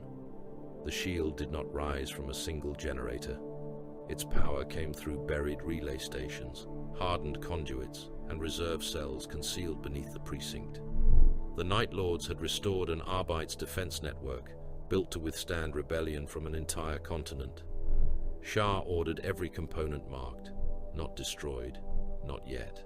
A frontal assault would have spent the Third Company against an intact barrier. The Night Lords knew this. They watched the surface approaches and waited for rage to make their enemy wasteful. Sharr gave them emptiness instead. Hours passed. The fortress continued broadcasting. Prisoners were executed upon the battlements. Bodies were dropped from towers. Severed heads were mounted before pick transmitters and forced to speak through implanted Vox units. "Come back. Your witch is screaming." The child has opened his eyes. The voices traveled through tunnels where no Carcharodon acknowledged them. Sharr stood within an abandoned pump chamber beneath the precinct and watched the fortress become transparent upon a tactical hololith. Routes appeared in layers: armories, communication stations, barracks, teleport denial relays, the central tower. Takahurangi's psychic presence remained absent. 3 relay stations mapped, Uthalu said through the Vox. 2 reserve cells, primary generator inaccessible. Teleport beacons, dormant within the original precinct armory and upper detention block. Restore them. The fortress, Cogitators will detect intrusion. Let them. Above, the Night Lords began moving warriors to the buried relays. They believed they had found the Carcharodons' purpose. They were wrong. Inside the central tower, Shadraith prepared the binding. The ritual chamber had once been a tribunal hall. Statues of imperial judges had been pulled from their alcoves and broken across the floor. Their stone heads lay among candles made from rendered human fat. Mika Doran Skell knelt within a circle cut into the flagstones. Copper hooks pierced the flesh of his back, arms and face. Wires ran from the hooks into brass vessels filled with blood. Every time the boy breathed, the vessels shuddered. Takahurangi hung behind him.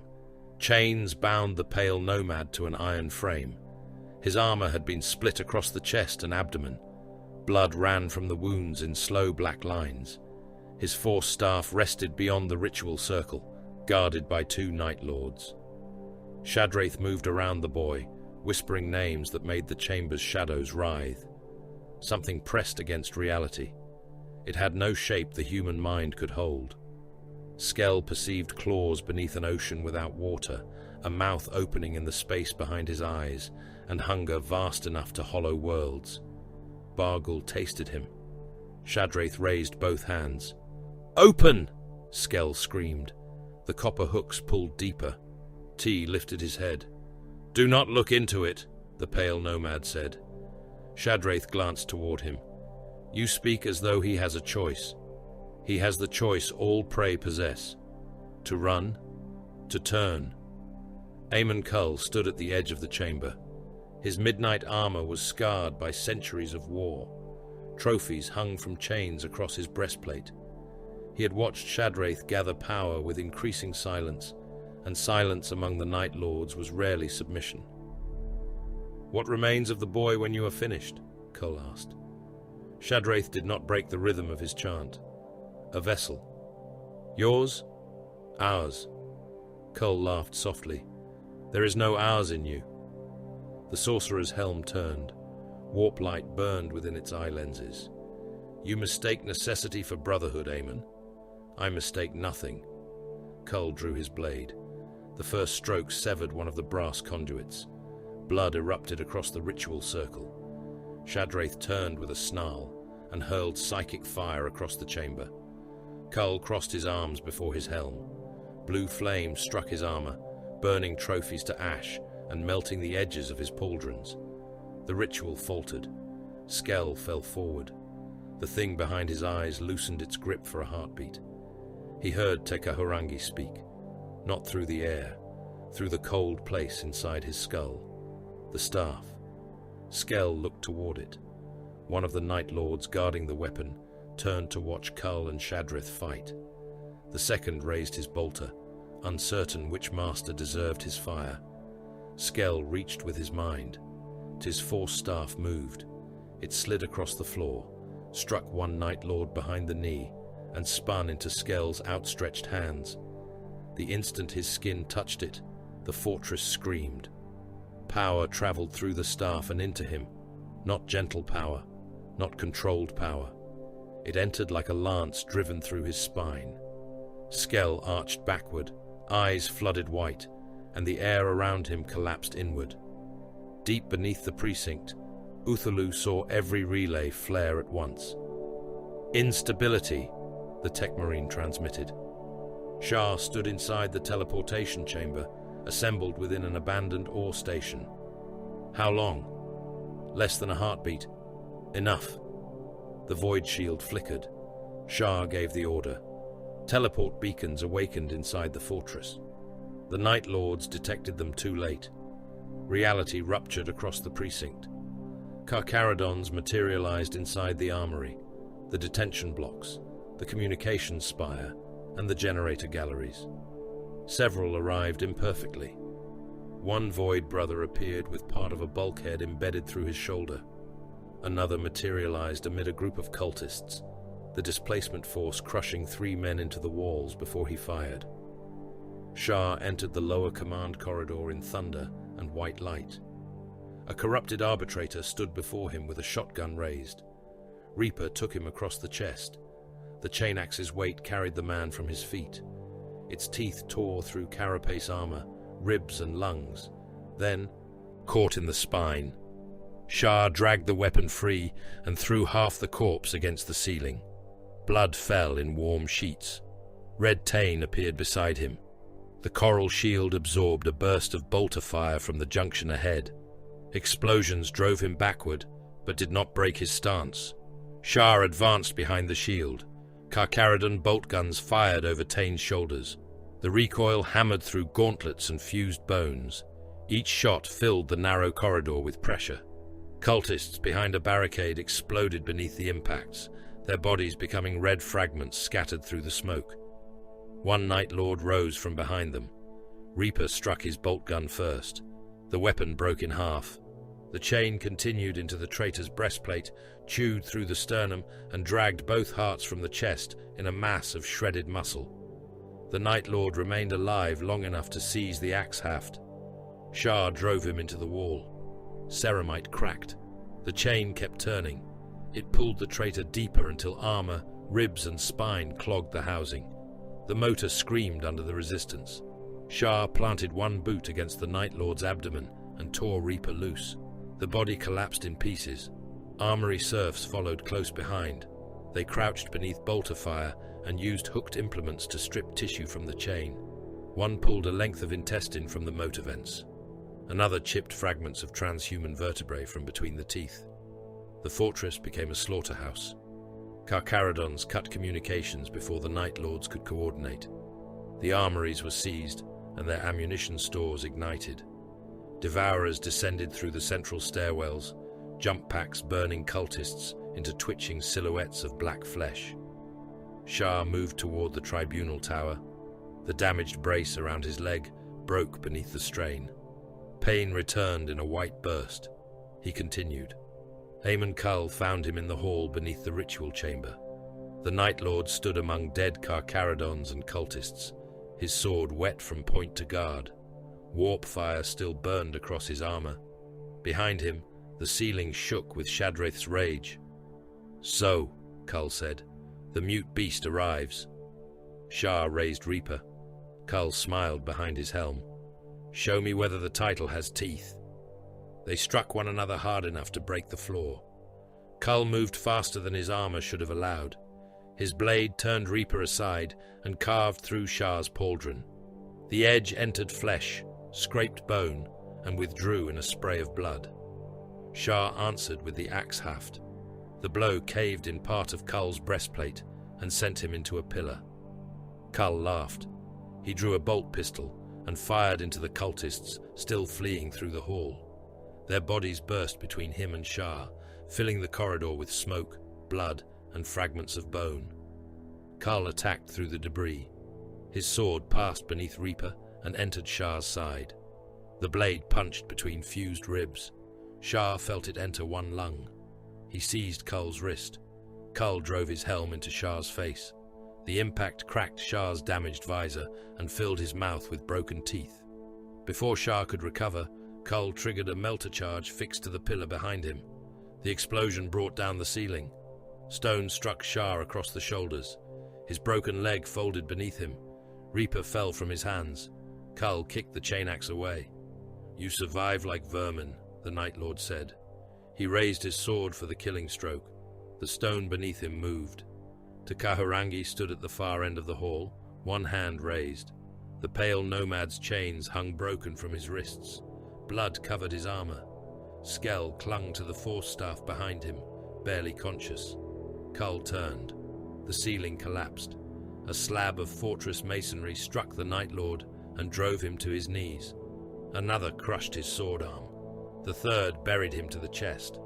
Kull roared and tried to rise. T closed his fist. The stone compressed. Midnight blue armor buckled inward. Ribs broke. One shoulder burst through its pauldron in a fountain of blood. Kull's helm cracked down the center as the pressure forced his skull apart. His final laugh became a wet hiss. The debris closed over him.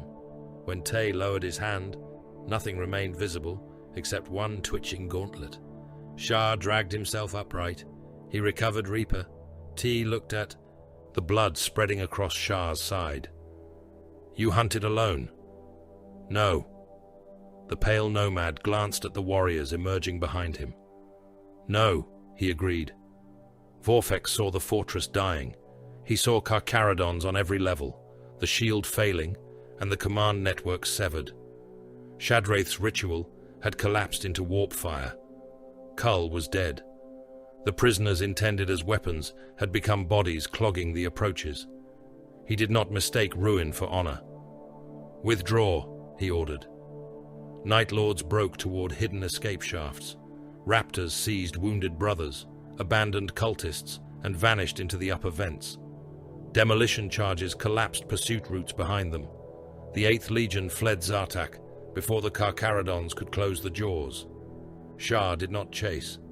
The harvest had begun. Thousands were dragged from the fortress, the penal districts, and the guild vaults. Men who had been freed only hours before found iron around their wrists again.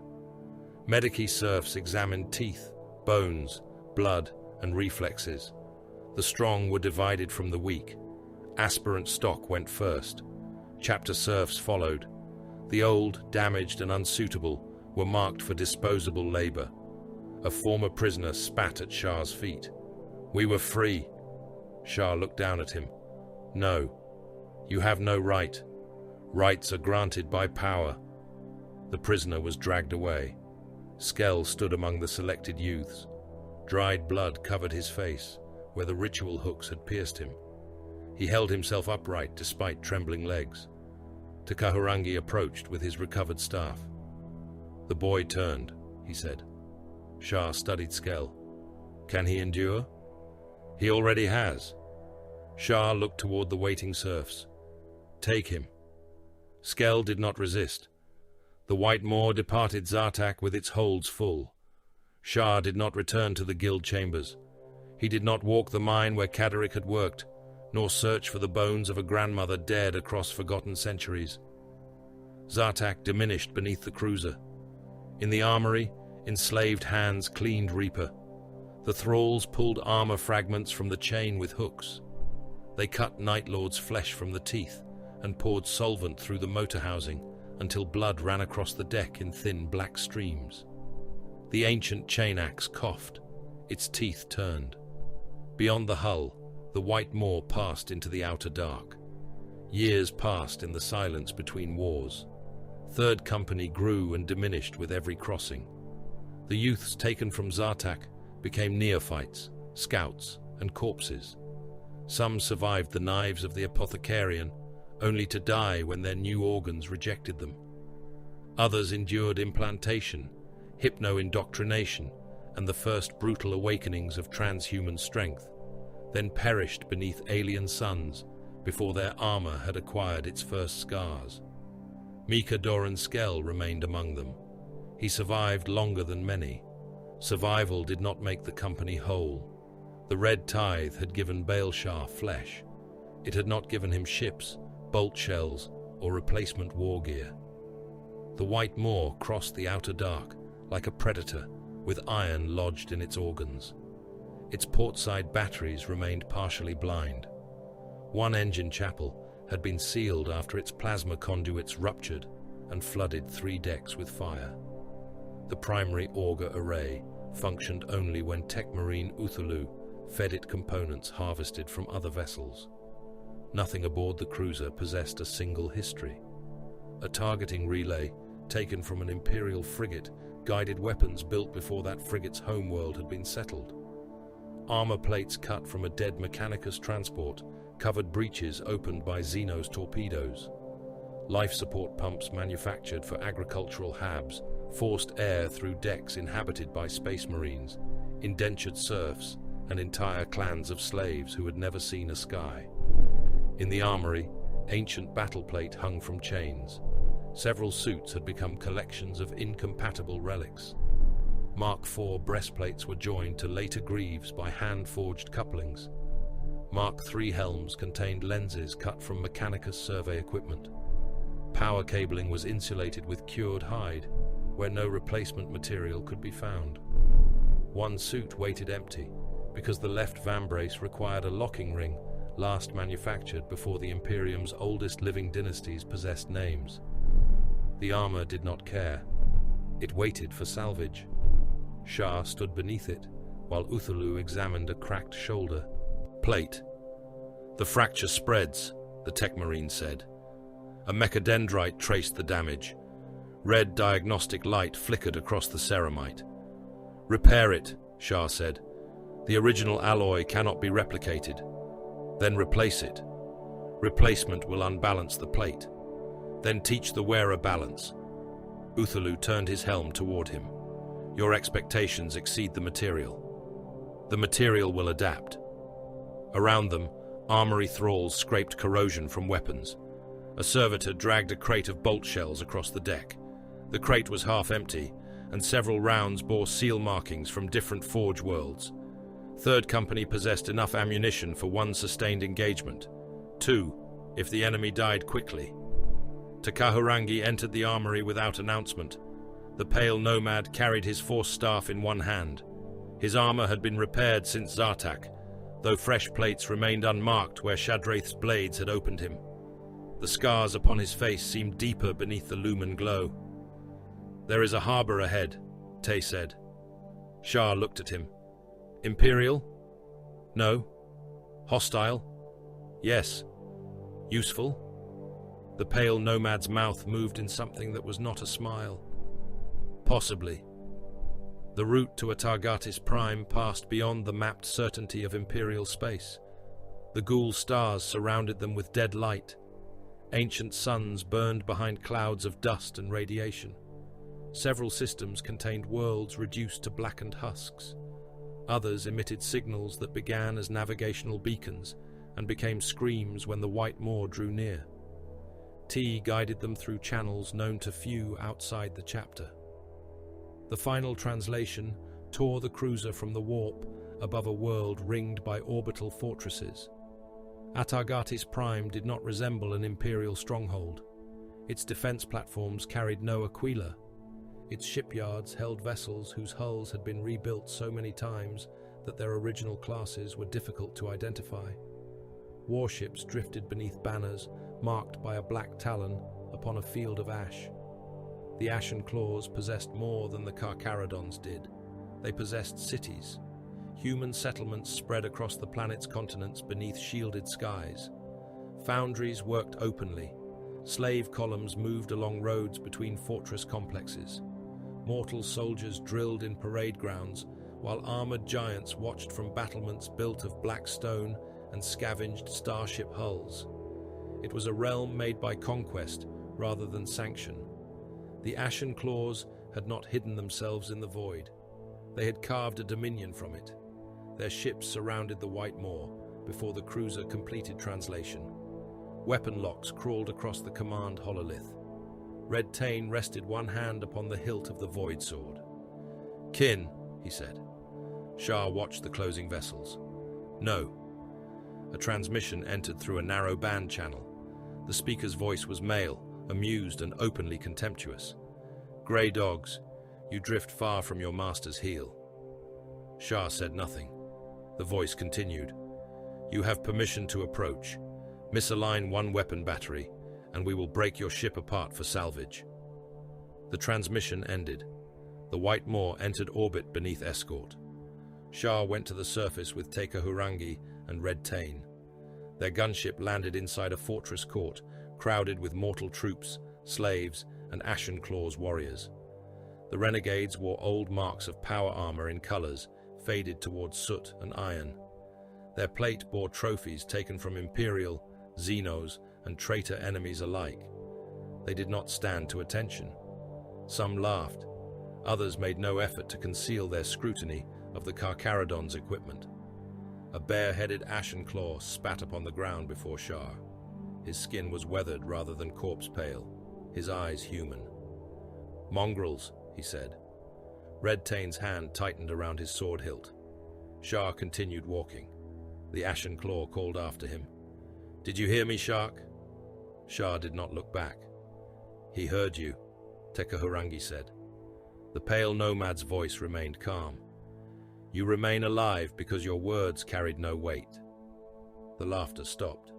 They were taken through halls filled with trophies gathered across millennia.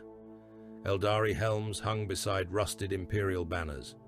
The skulls of greenskin warlords had been plated in bronze and fixed above archways. A broken suit of Terminator armor stood within a glass reliquary, its original heraldry gouged away. Human slaves cleaned the floors on their knees. Some wore collars marked with ownership sigils.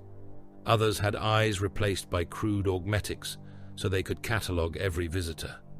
Armed retainers moved among them, striking anyone who raised his head too high. The Ashen Claws spoke of freedom while ruling through chains. Sharr saw no contradiction. Power did not require moral consistency. Nehat Nev received them in a hall built around the ribcage of a void ship. The bones of the vessel formed black arches overhead. Between them hung banners, weapons and skins cured until human faces stared from the walls. Nev sat upon a command throne taken from an Imperial warship. He was broad even for an Adeptus Astartes. His power armor was dark, scarred and decorated with silver talons. A chain blade rested across one knee. Unlike the Carcharodons, he wore no helm. His face possessed the harsh lines of a man who had spent centuries finding enemies and longer deciding which insults to use before killing them. He looked at Sharr. "So this is the Reaper Prime." Sharr stopped before the throne. "Nehat Nev." Nev laughed. "No title? No bow? No scrape of the knee for an elder bloodline?" "No." "Good. I would have despised you more." His gaze moved across Sharr's pale flesh and black eyes. "Look at you. All that old blood curdled into something wet and wrong." Red Tane shifted half a step. Nev noticed. "Does your champion bite on command?" "He kills on command," Sharr said. "Then keep him fed." Tekahurangi stood between them, without appearing to occupy either side. Nev leaned back. "You come for tribute." "Recruits," Sharr said. "Ammunition, fleet support." The Ashen Claw Lord barked a laugh. "You bring a wounded cruiser and empty hands, then ask me to furnish your war." "We bring obligation remembered." "Obligation?" Nev rose. The chain blade remained upon the throne. "You mistake old dealings for debt. Your kind come from the dark when your holds are empty. You scrape our gates with those dead eyes and speak of inheritance. We both survive by exchange. We survive because we took a world and kept it. You survive because the Imperium forgets to look behind itself." Sharr did not answer. Nev descended the steps. He stopped close enough that their armor nearly touched. "The pale blood in you is not all that runs through your veins," he said. "We know what was mixed into your line.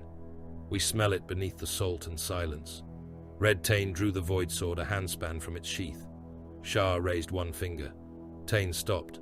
Nev smiled. Obedient, like a kennel beast. "We came to bargain," Sharr said. "Then bargain." "What price?" Nev's eyes hardened.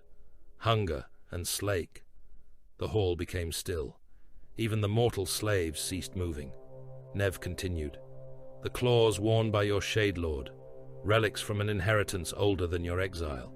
They belong with those who remember where they came from. They are Tyberos's weapons. They are stolen history. You will not have them." Nev's smile vanished. "I have not named the number of recruits. I have not named the ships. Give me the claws, and I may fill your holds until your decks groan beneath fresh meat. No. You refuse before consulting the Shade Lord? I possess no authority to surrender his weapons. And if you did? No. Nev studied him for several heartbeats. Then he laughed again. This time, the sound carried no amusement. Let us see whether the mongrel's spine is as pure as his refusal. The arena lay beneath the fortress. It had been excavated through black rock and lined with armor-glass viewing galleries. Mortal crowds filled the lower tiers. Ashen claws occupied the upper platforms, drinking from metal vessels and placing wagers through attendant slaves. The floor consisted of packed sand, darkened by centuries of blood. Bones remained mixed through it. Sharr entered alone. He carried Reaper. Nev's voice rolled through the chamber from hidden vox speakers. Blood judges claims better than speech. Let our kin prove what he carries inside him. A gate opened on the opposite side. The warrior who emerged wore red armor beneath layers of dried blood. Brass edged the plates. Chains hung from his waist, each bearing teeth and finger bones. The symbol upon his pauldron had been damaged, but no mark was needed. The berserker's chain axe had been taken from him. The ashen claws had given him a heavy cleaver instead, its edge black and chipped. A restraint collar circled his throat. The World Eater looked at Sharr. Then he began to laugh. It was not the controlled amusement of a Night Lord. It was a broken barking sound torn from a mind reshaped by pain and rage. A quiet one, the berserker said. They give me a quiet one. Sharr raised Reaper. The World Eater spread his arms. Speak, corpse. Silence. The berserker's laughter deepened. Good. You can scream when I open you. He charged. The first impact drove Sharr backward across the sand. The cleaver struck Reaper's haft with enough force to throw sparks into the air. The World Eater attacked again before Sharr regained his footing. Every blow came with the full strength of a transhuman body, stripped of caution. Sharr turned one strike aside. The next struck his shoulder. Ceramite split. The cleaver passed through the pauldron and bit into the joint beneath. Blood ran down Sharr's arm. The crowd roared. The World Eater pulled the weapon free and struck again. Sharr gave ground. Not flight. Measurement. The berserker mistook restraint for weakness. He drove Sharr across the arena, cleaver rising and falling, each impact hurling sand and fragments of armor into the air. Reaper caught the blows, but its motor housing dented beneath the punishment. The World Eater's restraint collar sparked. He did not notice.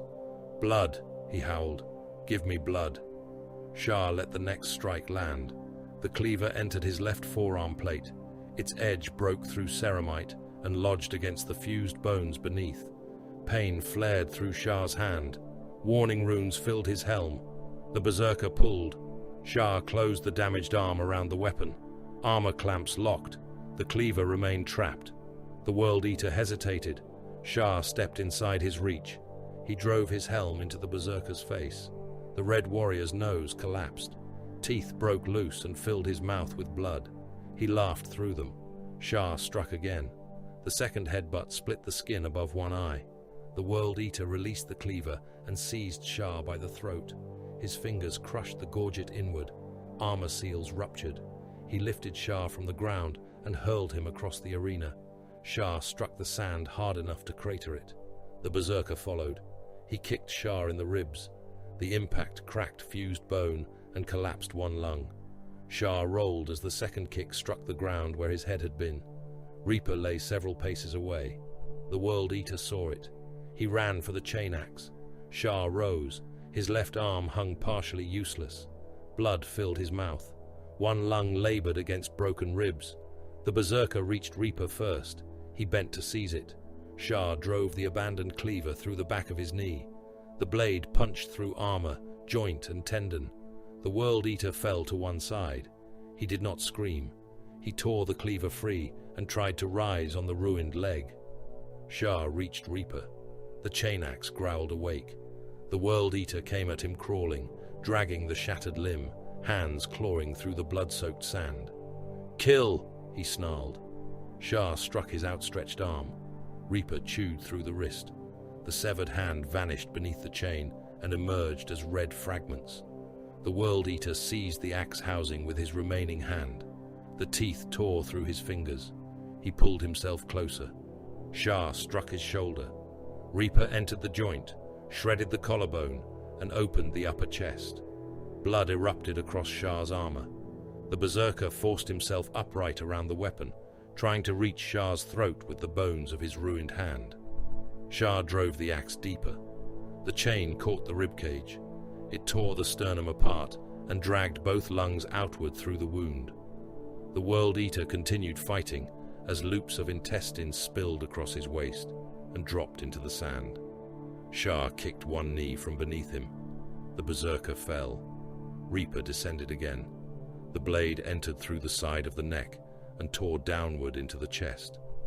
The World Eater's laughter became a bubbling roar. His restraint collar broke apart. Vertebrae snapped one by one beneath the chain. Sharr held the weapon there until the body stopped moving. The arena grew quiet. Reaper continued to turn. Blood, intestinal matter, and pulverized sand clung to its teeth. The World Eater lay open from throat to abdomen, organs dragged into a steaming mound beside him. Sharr stood over the corpse. He did not raise the weapon. He did not roar. He did not acknowledge the crowd. The killing was complete. Nothing more was required. Ashen Claws watched him in silence. Nehat Nev returned to the audience hall with less amusement than before. "You kill without joy," he said. "Joy is unnecessary. That is what disturbs them." Nev gestured toward the walls, toward his warriors beyond them. "A World Eater is honest. He tells the galaxy what he is with every scream. You hide hunger beneath obedience and call it discipline." Sharr said nothing. Nev dropped into his throne. "You will have ammunition. How much? Enough to keep your guns from silence for one war. Recruits? A lesser tithe. Strong stock only. No bloodlines from my fortress clans. Ships? No. Then the exchange is incomplete." Nev bared his teeth. "You arrived with nothing. We arrived with memory. And you leave with charity." "Not charity." Nev's eyes narrowed. "No," he admitted. "Not charity." The Ashen Claws gave them bolt shells, replacement plate, mortal slaves, and a limited number of aspirants drawn from conquered populations. They refused warships and retained the best of their forge output. Neither side thanked the other. The White Moor departed a Targatis Prime under the guns of its hosts. Sharr stood within the strategium while serfs catalogued the acquired supplies. Uthalu had already begun dismantling several armor components. Apothecary Tama examined the recruits with the same lack of sentiment he granted every human specimen. A priority transmission entered through the astropathic relay. Tyberos appeared in the hololith as a towering mass of shadow and ancient armor. The Shade Lord spoke softly. "Piety the Fifth." Sharr inclined his head. "Command. A shrine world. Genestealer infection confirmed. Extent? Unknown. Objective? Remove the cult.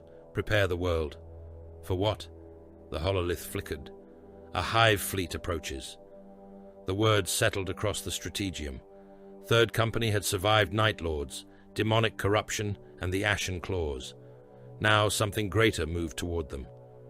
"Piety the Fifth will become a bulwark," Tyberos said, "or biomass. It will hold. An Inquisitor commands the Imperial investigation, Nzogwu. Does he possess authority over the Third? No." The transmission ended. The White Moor entered the Piety system beside an inquisitorial vessel bearing seals of office, cathedral towers, and weapon batteries hidden beneath devotional architecture. Below them turned the Shrine World. Pilgrim ships crowded its orbital lanes. Continent-spanning cathedrals rose from its cities. Vox choirs broadcast hymns to the God Emperor across every sanctioned frequency. From orbit, Piety the Fifth appeared loyal. Beneath the hymns, hidden signals pulsed through its cities. One beat, then another. like a second heart waiting to be born. Piety V drowned beneath the weight of the faithful. Pilgrim columns crossed its continents in processions hundreds of kilometers long. Men marched until the flesh peeled from their feet, then bound the wounds with strips torn from devotional robes, and continued toward shrines they would never live to see. Children carried the bones of ancestors in lead reliquaries. Flagellants opened their backs with hooked chains and left red trails across roads polished smooth by generations of knees. Cathedral districts consumed entire cities. Their towers rose through layers of incense and industrial smoke, each stone facade carved with saints, martyrs, and victories most of the population could neither name nor read about.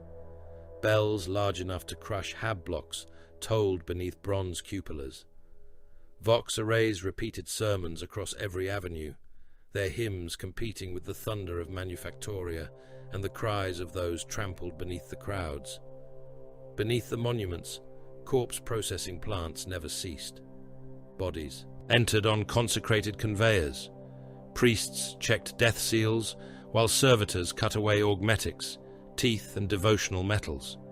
Flesh suitable for reclamation passed into rendering vats. Bones became fertilizer, shrine mortar, or low-grade industrial compounds. The faithful prayed above, while the dead fed those waiting to die. Billions inhabited the planetary theater. Almost none were soldiers. Most were mass. Sharr watched them from the open ramp of a descending Thunderhawk. The aircraft passed between cathedral spires as flocks of servo skulls scattered before its engines. Below, pilgrims filled plazas, bridges, and processional roads until individual men became indistinguishable. The crowd moved like a single diseased organism forced through stone arteries too narrow for it. Lexicanium Kari stood behind Sharr. The young librarian's armor was grey, its psychic hood fitted with components scavenged from 3 different patterns. Scrimshaw markings covered one vambrace. They were newly cut and lacked the depth carried by older Void brothers. Kari stared downward. There are too many minds. Sharr did not turn. Separate them. I cannot. Then endure them. Kari closed his black eyes. The pressure did not lessen. Billions of prayers rose from the world, layered one over another until faith became psychic noise. Beneath them pulsed something quieter, something patient, a rhythm hidden under devotion, like an infestation beneath unbroken skin. Kari had felt that rhythm before, not on piety, inside himself. For an instant, the Thunderhawk became Zartak's fortress, and the air smelled of blood-filled brass vessels. Copper hooks entered flesh. A mouth without shape opened behind the veil of reality. Bargul turned in the deep. Kari gripped the restraint bar. Sharr heard the metal groan beneath his gauntlet. Report. The current is divided. Meaning? There is hunger beneath the hymns. Human? No. Sharr looked at him then. Kari forced his hand to release the bar. The presence is not the same, he said, but it touches the same depth. Can it enter you? The question held no concern, only assessment. Kari understood. If it does, you will know. I will act before knowledge is required. The Thunderhawk landed within the precinct of the Martyred Crown, where Inquisitor Nzogwu had established his command. The Inquisitor waited beneath a colonnade lined with armed stormtroopers and robed savants. He wore a long coat over segmented carapace armor. A rosarius hung at his throat beside the seal of his office. Age had reduced neither the force of his posture nor the displeasure in his eyes. Jade Rannick stood among his retinue. She carried a compact lascarbine and wore armor marked by recent repair. Her gaze moved from Sharr to the Carcharodons descending behind him, lingering upon their corpse-pale faces and holy black eyes. Nzogwu did not bow. Reaper Prime, Inquisitor. You entered the system without submitting command codes. We were expected. You were ordered to cooperate with my investigation. By the Shade Lord? By Imperial authority? No. Nzogwu's jaw tightened. Around them, stormtroopers shifted their weapons by fractions. Red Tain descended from the gunship with the coral shield upon one arm. The movement of his helm was slight, but every mortal soldier felt it. Nzogwu saw the reaction. He raised one hand. The weapons remained lowered. "This world lies under my jurisdiction," he said. "Its governors answer to me. Its military formations answer to me. While you remain upon its surface, you will conform to my operational command." Sharr stepped closer. The Inquisitor's retinue watched a transhuman warrior in ancient plate reduce the distance between himself and their master. "I conform to purpose," Sharr said, "not rank. My purpose is the Emperor's will. So is every executioner's." Nzogwu stared into Sharr's black eyes. "You test the reach of my office." "No." Sharr's voice remained level. "I define it." Silence spread through the colonnade. A cathedral bell tolled beyond the precinct walls. Its vibration passed through the stone beneath their boots. Nzogwu looked past Sharr toward the waiting Void Brothers. "What did Tyberos command?" "Find the infestation. Remove it. Prepare the world for war. Then we share an objective. Yes.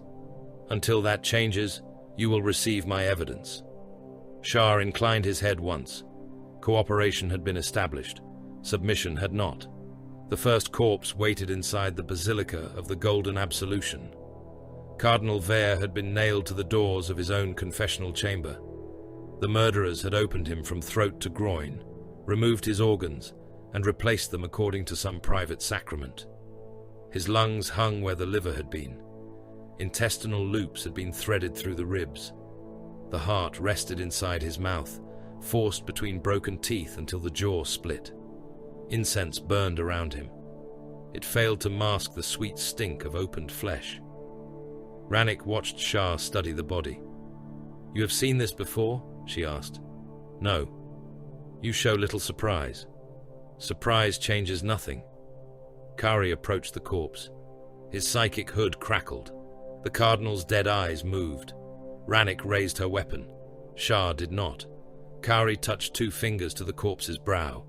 The head turned toward him, with the slow creak of a neck already stiffening. "He knew them," Kari said. Nzogwu stood behind him. "His killers. His congregation." The corpse's mouth opened around the heart. Thick blood leaked across the chin. Kari withdrew his hand. The body became still. They searched the Basilica records. The final congregations admitted to Vere's private rites had come from pilgrim shelters attached to industrial guilds. Most carried labor credentials from manufactoria districts. Several had served in Frateris militia formations, responsible for protecting shrine roads. The same pattern appeared elsewhere. A confessor found flayed beneath a chapel altar had administered rites to an entire transit guild. An abbot drowned in a baptismal font had signed exemptions allowing thousands of pilgrims into restricted districts. A canon whose skull had been filled with devotional wax possessed blood records showing unusual similarities among supposedly unrelated members of his household. Rannick laid the genealogical charts across a table. "These lines converge." Nzogwu studied them. "They should not. Pilgrims falsify records," one savant said. "Guilds adopt foundlings. Shelter registries are notoriously corrupted." Kari looked at the charts. "They call one another family." Sharr turned toward him. "All Imperial subjects do. Not like this." The Lexicanium touched one parchment. His gauntlet left a smear of oil on the vellum. "They think together at the edges." Nzogwu ordered arrests. The suspects fought before the warrants reached them. Frateris militia opened fire upon the inquisitorial convoy during the procession of the 9 wounds. The attack began with prayer. Thousands of militia and pilgrims knelt as the convoy passed between shrine walls. Their voices rose in a single hymn to the God Emperor. Men beat their breasts. Standards dipped. Priests swung censers heavy with sacred smoke. Then autoguns appeared beneath devotional robes.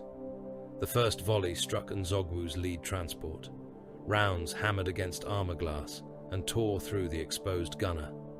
His chest burst across the heavy stubber mount. Blood and lung tissue coated the vehicle's roof. A sanctified cargo hauler swerved from the procession. Its driver shouted a blessing through external speakers. For the Emperor and his ascendant blood. The vehicle detonated. The blast lifted an armored transport from the road and threw it into the shrine wall. Pilgrims vanished inside the fireball. Bodies broke against stone. Severed limbs rained onto the procession as the facade collapsed. Sharr's Thunderhawk escort banked overhead. Concealed mining lasers fired from bell towers.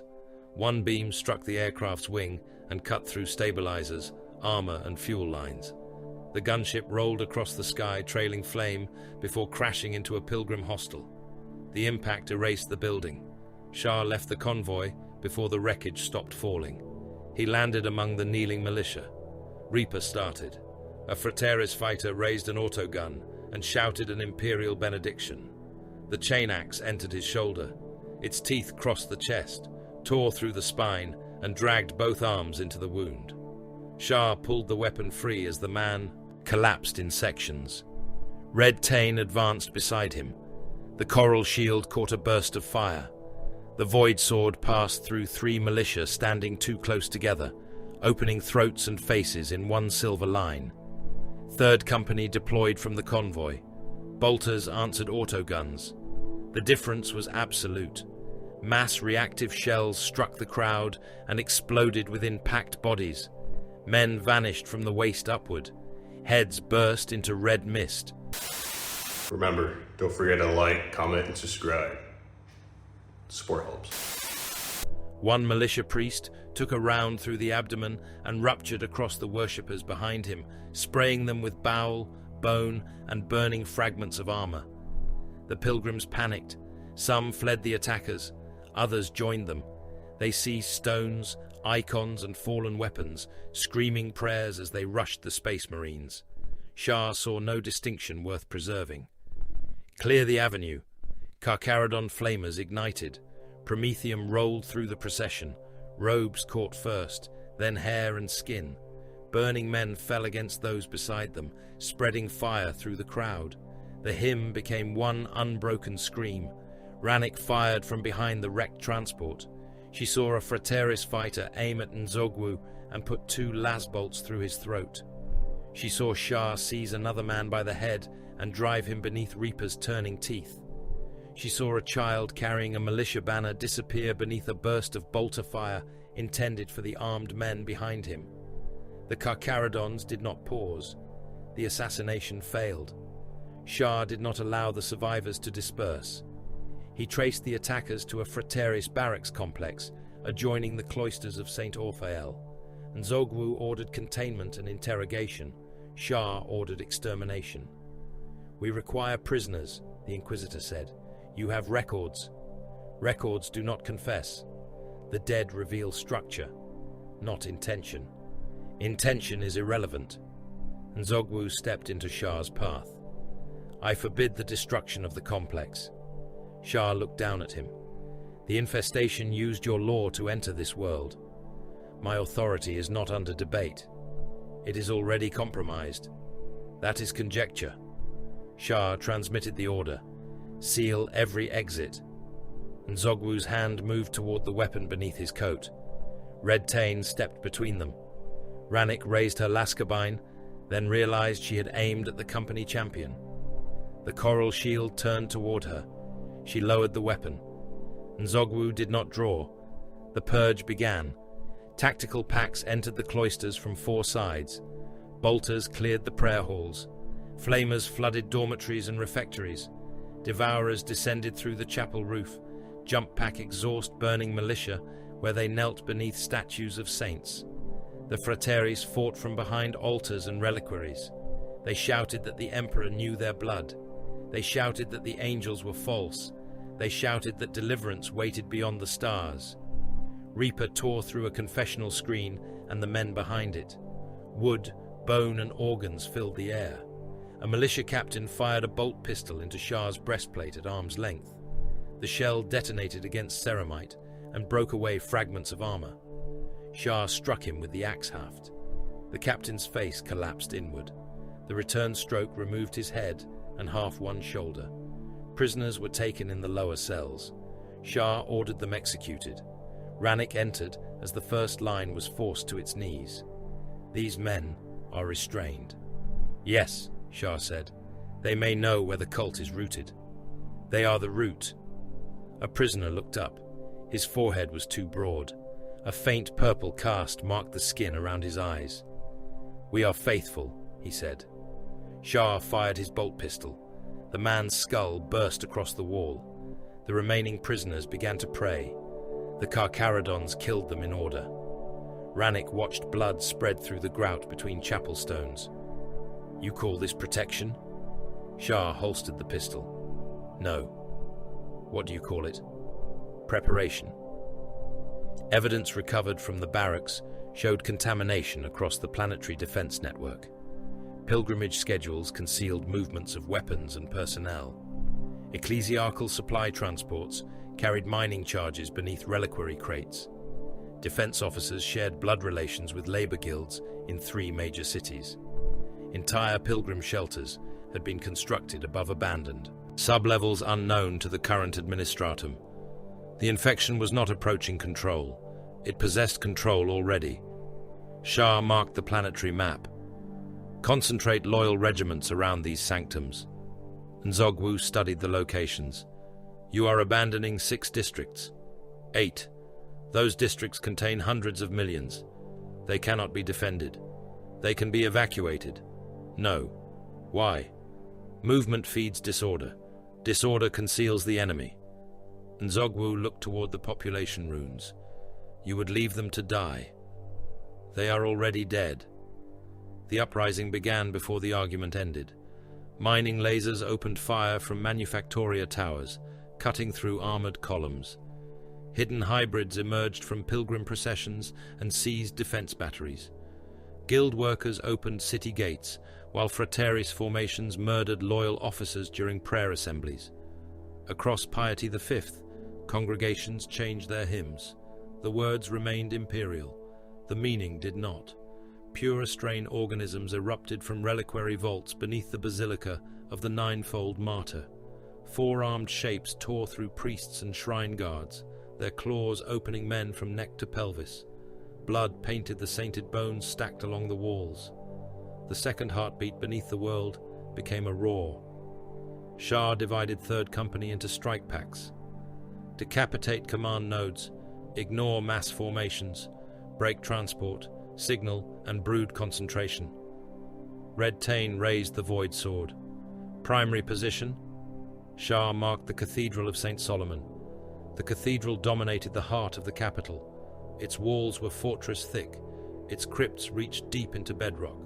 Tens of thousands had already crowded behind its gates, pressing beneath statues and artillery emplacements, while cult armies advanced along every avenue.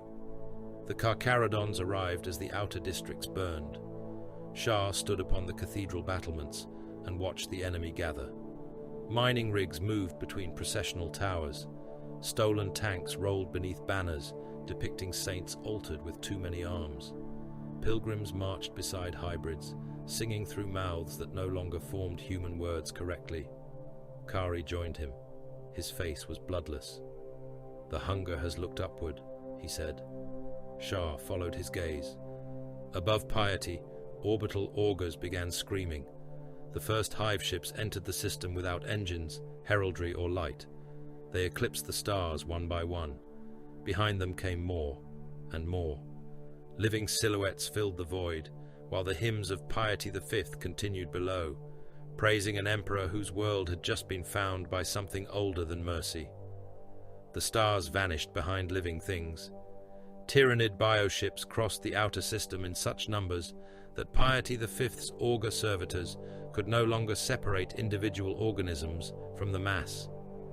They registered the approach as a moving eclipse, a wall of flesh, chitin, and impossible gravitic pressure spreading across the heavens. Spore clouds reached the orbital lanes first. They swallowed pilgrim transports by the hundred. Hulls disappeared within black swarms, their distress calls collapsing into static as feeder organisms gnawed through armor, windows, and pressure seals. Pilgrims suffocated in darkness or were pulled through breaches while still alive, bodies folding around serrated mouths, too small to devour them cleanly. Defense stations opened fire. Lances burned through the void. Macro shells crossed thousands of kilometers and burst against bioships in sprays of frozen ichor and armor fragments. Some creatures died. Others continued forward with their bodies opened from mouth to thorax, internal organs writhing in the vacuum, while secondary hearts forced corrosive blood through ruptured arteries. The Tyranids reached the stations. Great feeder tendrils wrapped around gun platforms and drew them against pulsing hulls. Boarding organisms forced themselves through armor breaches. Crews fought in decompressed corridors, while corpses, spent casings, and severed limbs floated around them. Below, the sky over Piety became a burning grave. Wrecked defense ships entered the atmosphere in pieces. Flaming hulls crossed the clouds like falling cathedrals. Spore pods descended among them, their surfaces glowing red as they screamed towards cities already at war. Baal Shah watched from the western battlements of St. Solomon. The cathedral perimeter had become the final coherent defensive position within the capital. Beyond its walls, processional avenues burned from horizon to horizon. Cult banners moved through the smoke. Stolen armor crawled between collapsed shrines. Farther away, immense shapes descended behind the city, vanishing into districts where millions still sheltered beneath ecclesiarchal monuments. A new contact entered the system. Its transponder carried no imperial hymn or declaration of arrival. The Nicor emerged from the warp amid the outer battle line. The chapter flagship came like a blade drawn through black water, its ancient hull dwarfing the escorts around it. Carcharodon vessels followed in scattered formation, grey and silent beneath the light of burning ships. The Nicor opened fire before its translation wake had faded. Lance batteries tore through a Tyranid cruiser organism and cauterized half its body into blackened ruin. Torpedoes entered the thing's opened thorax, detonating among organs large enough to fill cities. The creature folded inward, vomiting clouds of digestive fluid and corpse matter across the void. Tyberos appeared upon Sharr's helm display. The signal was imperfect. Static crawled across the Shade Lord's ancient armor, and hunger and slake gleamed at the edges of the image like chained predators waiting beyond sight. "The fleet will hold the upper dark," Tyberos said. His voice was soft. It carried no urgency. Sharr looked toward the descending spores. "The ground is compromised." "Yes. The Patriarch remains. Take its head." The transmission ended. No blessing followed. No promise of reinforcement was given. The Shade Lord had stated the shape of the war as though it had already occurred. Sharr turned from the battlements. St. Solomon had been built to glorify the dead, not defend the living. Its outer courtyards were crowded with statues, ossuary towers, and marble avenues designed for procession rather than war. Sharr ordered them remade. Demolition teams brought down the statues first. Stone saints fell across the courtyards and shattered beneath their own weight. Sculpted faces burst against the flagstones. Ecclesiarchal priests cried out as relic plinths were dragged aside and firing trenches cut through sanctified mosaics. Reliquaries became ammunition stores. Bone caskets were emptied onto the floor, so bolt magazines, frag grenades, and promethium tanks could be stacked inside their armored chambers. The remains of martyrs lay beneath boots, while servitors catalogued ammunition beside them. Pilgrim corpses became barricades. The dead were piled between broken statues and overturned shrine carts.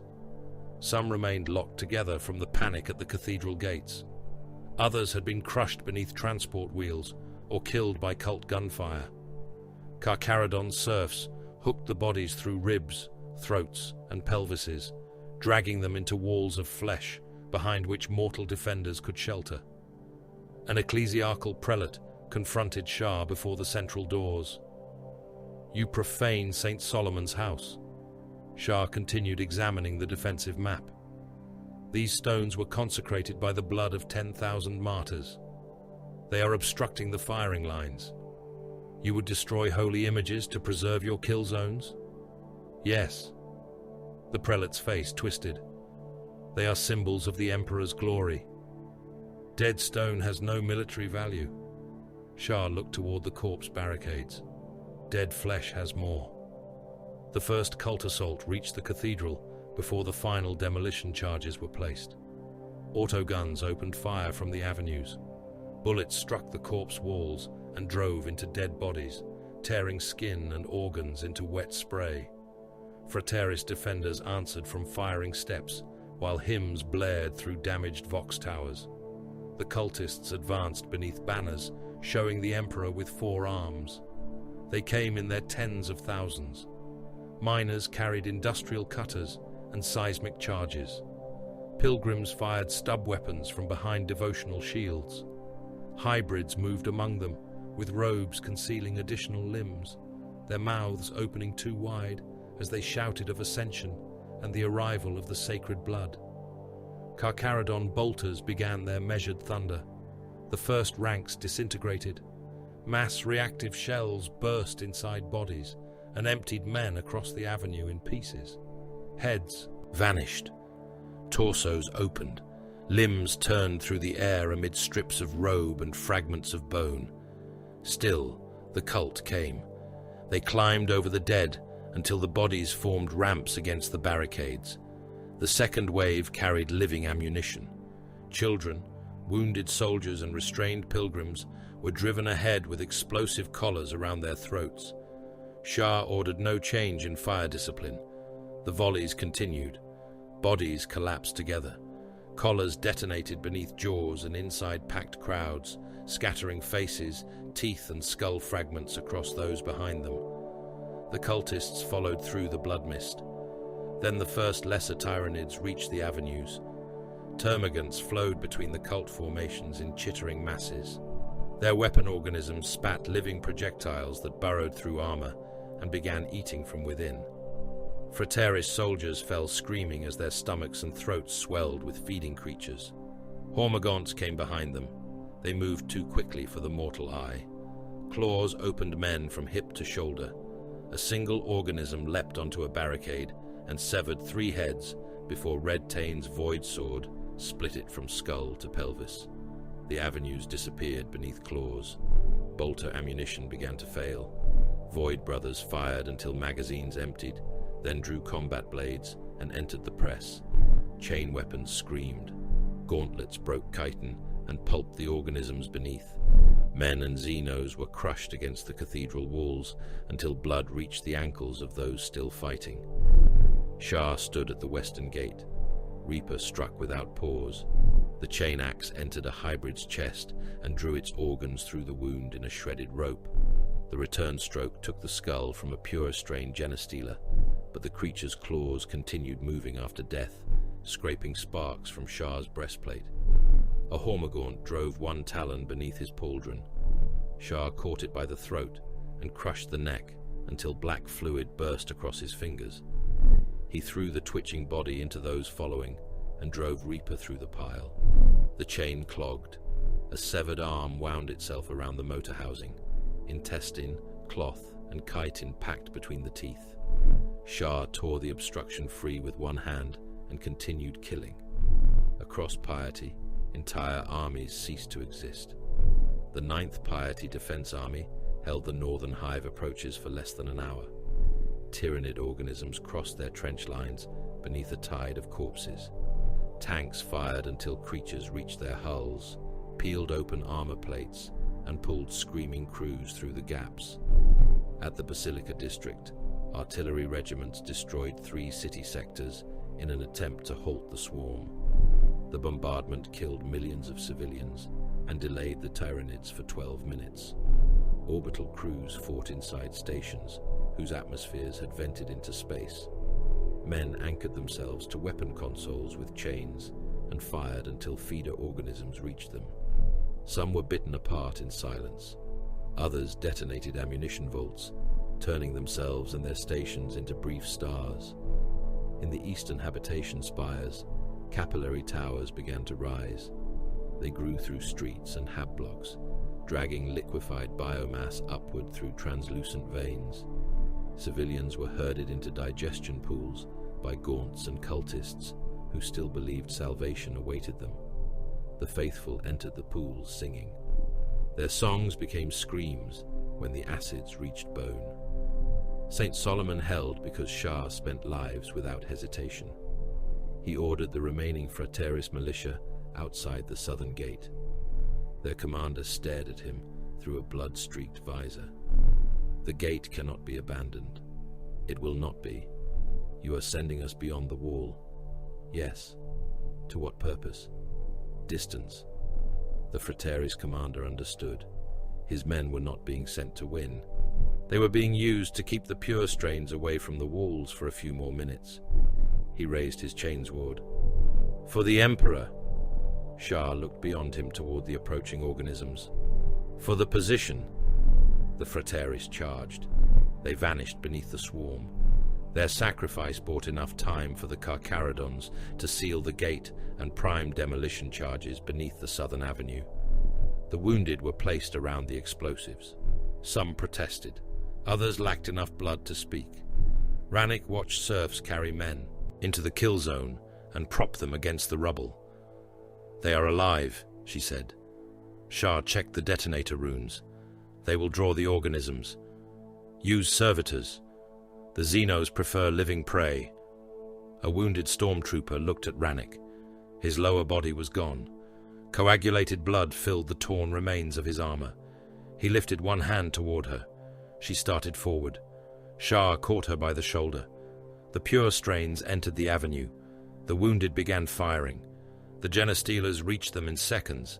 Claws opened chests and removed heads. One creature lifted the stormtrooper by his exposed spine while he continued screaming. Sharr triggered the charges. The avenue rose into the air.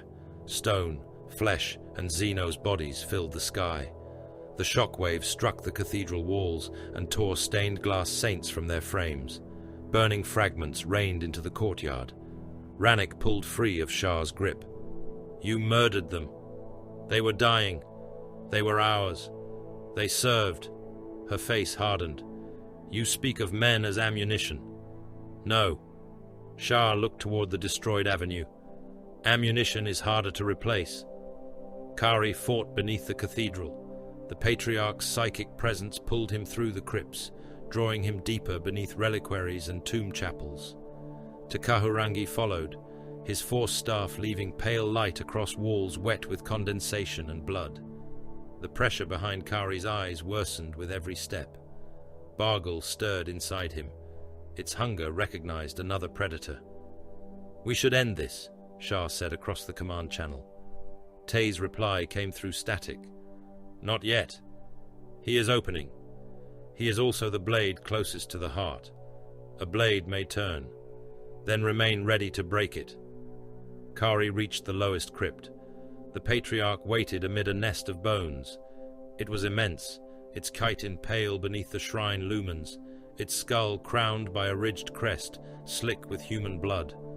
Around it knelt cult leaders, their foreheads pressed to the floor, while the creature's mind filled the chamber. Kari stopped. The Patriarch looked at him. The world disappeared. He saw the Hive Fleet as one impossible body. He felt cities being digested, armies reduced to nutrients, and oceans emptied into living ships. He felt piety already consumed, its saints ground to minerals, and its billions rendered into flesh for wars on worlds not yet reached. Then, Bargle rose. Kari's armor split along the spine. Shadow poured from the fractures. His mouth opened farther than human bone allowed. Teeth lengthened. His black eyes became pits filled with violet fire. The force around him bent the crypt walls inward. Takahurangi remained at the threshold. He did not intervene. The Patriarch screamed into Kari's mind. Bargle answered through his throat. The sound killed every cultist in the chamber. Eyes burst, skulls cracked. Men clawed at their faces as blood and brain matter erupted from ears and noses. Their bodies collapsed around the Patriarch in twitching heaps. The creature attacked. Its claws entered Kari's chest.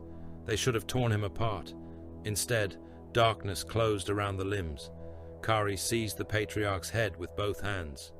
Warp force passed through his fingers and softened chitin into translucent flesh. The creature convulsed as its skull collapsed slowly beneath the pressure. Bone pushed through skin. Its jaws broke sideways. The Patriarch's brain forced itself through its eye sockets in ropes of grey tissue. Kari tore the head from the body. Bargle remained around him, vast and half-seen, wearing his shape as a man might wear a blood-soaked robe. Sharr arrived at the crypt entrance with Reaper raised. For one heartbeat, he saw no Void Brother, only prey shaped like a warrior. To placed one hand against Sharr's axe haft. Not yet. Kari dropped the Patriarch's head. The shadow withdrew. He fell to his knees. The demon had not departed. It had merely closed its eyes. In orbit, the Carcharodon fleet began to die. 3 strike cruisers were crippled. The Nikor fought within a mass of bioships, its shields collapsing beneath corrosive impacts and living torpedoes. Reports showed Tyberos leading boarding actions through the wounded flank of a hive vessel, hunger and slake cutting through chitin, bone and pulsing. Organs before the image dissolved into static.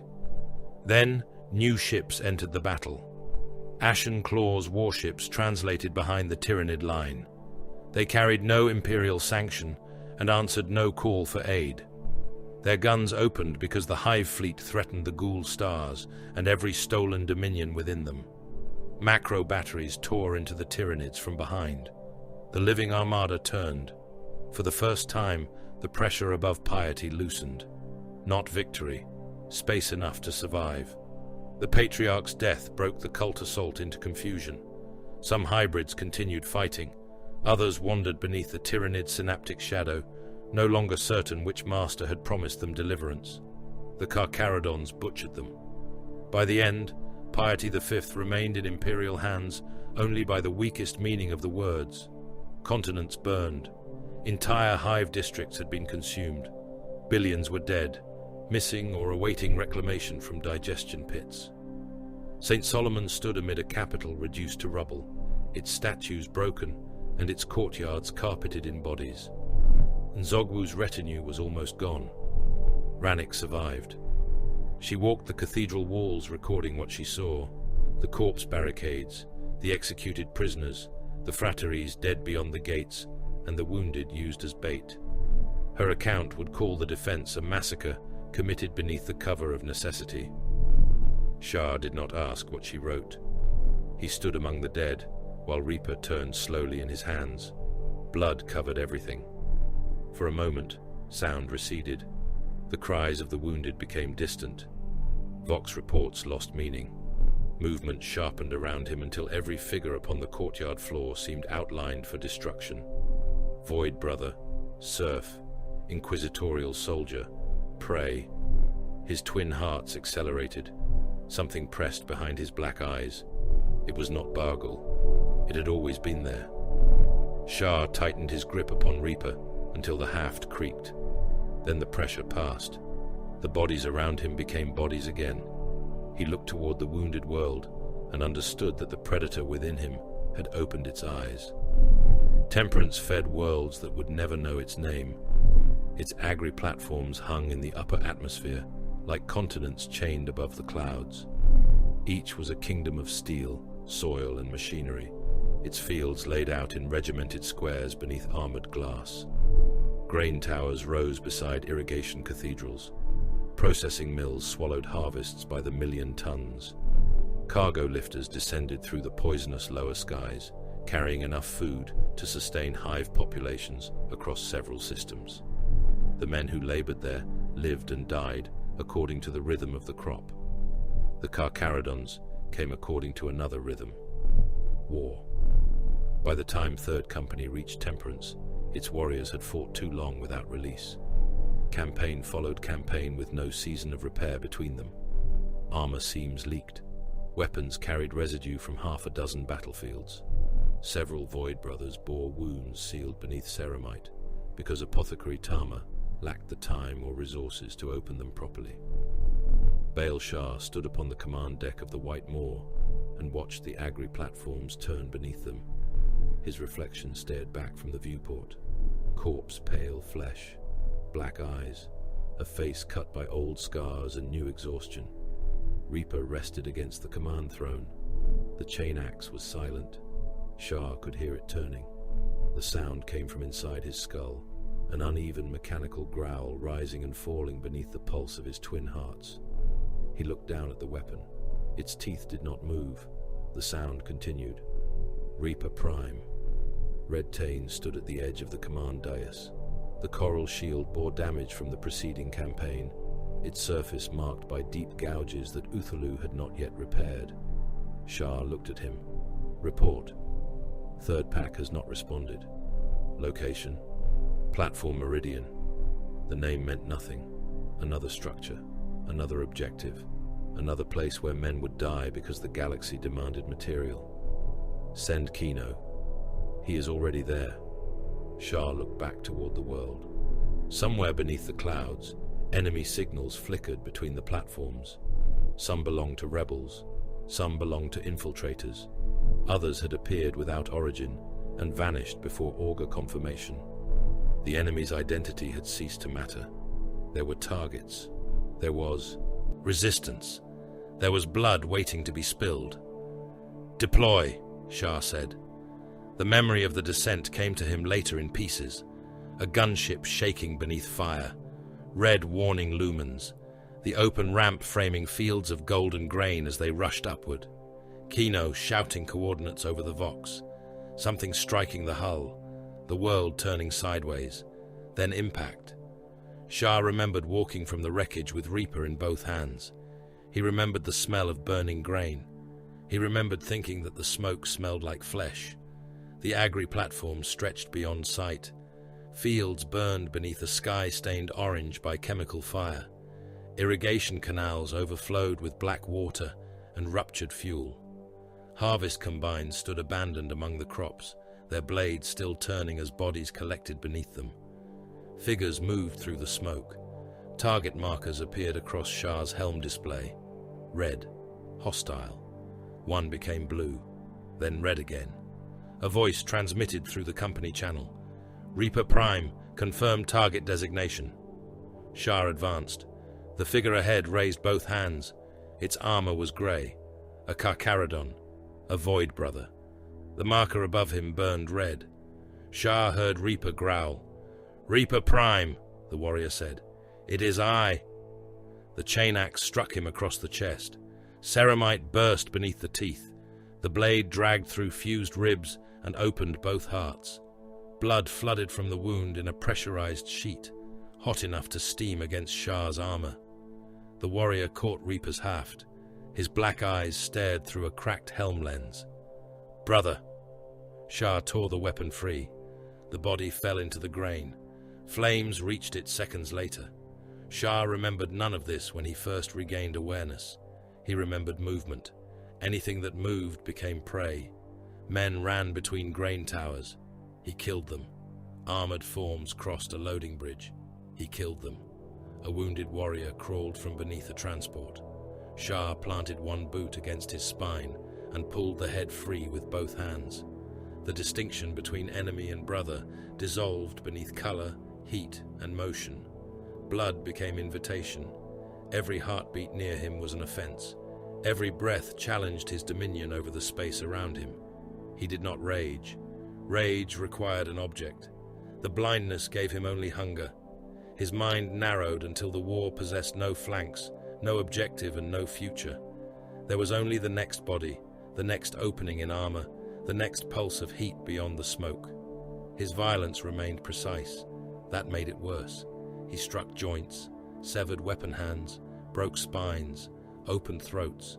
Reaper moved in efficient arcs, each blow chosen by instincts trained across centuries and freed from all restraint. The tactical channel filled with voices. Third pack falling back. Friendly designation lost. Reaper Prime, hold position. Kino to command, Your vector is wrong. Void brothers are in your path. Sharr heard only the chain axe. It turned even when he lowered it. It turned when he stopped. It turned when the motor died and the teeth locked beneath coils of flesh. He pulled the remains free with one hand and continued. At some point, he issued an order to breach the western silos. He did not remember speaking. Explosives detonated beneath grain towers that contained enough food to feed billions.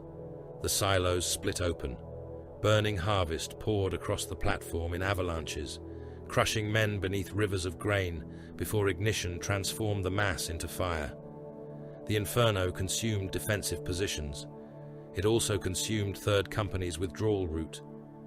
A transport column carrying wounded Void Brothers disappeared beneath the collapse. Their armor beacons flickered once, then vanished. Sharr ordered an advance through the fire. He did not remember that either. Warriors followed because he was Reaper Prime. They entered the burning grain behind him and died when armor seals failed beneath the heat. Ammunition cooked inside magazines. Bolt shells detonated against their carriers' bodies, punching outward through ceramite and flesh. Others broke formation to drag wounded brothers clear. Sharr marked them as moving targets. Kino reached him near the central processorium. The warrior's armor had lost one pauldron. Blood ran from a cut above his eye. He carried a combat blade in one hand and a bolt pistol in the other. Sharr.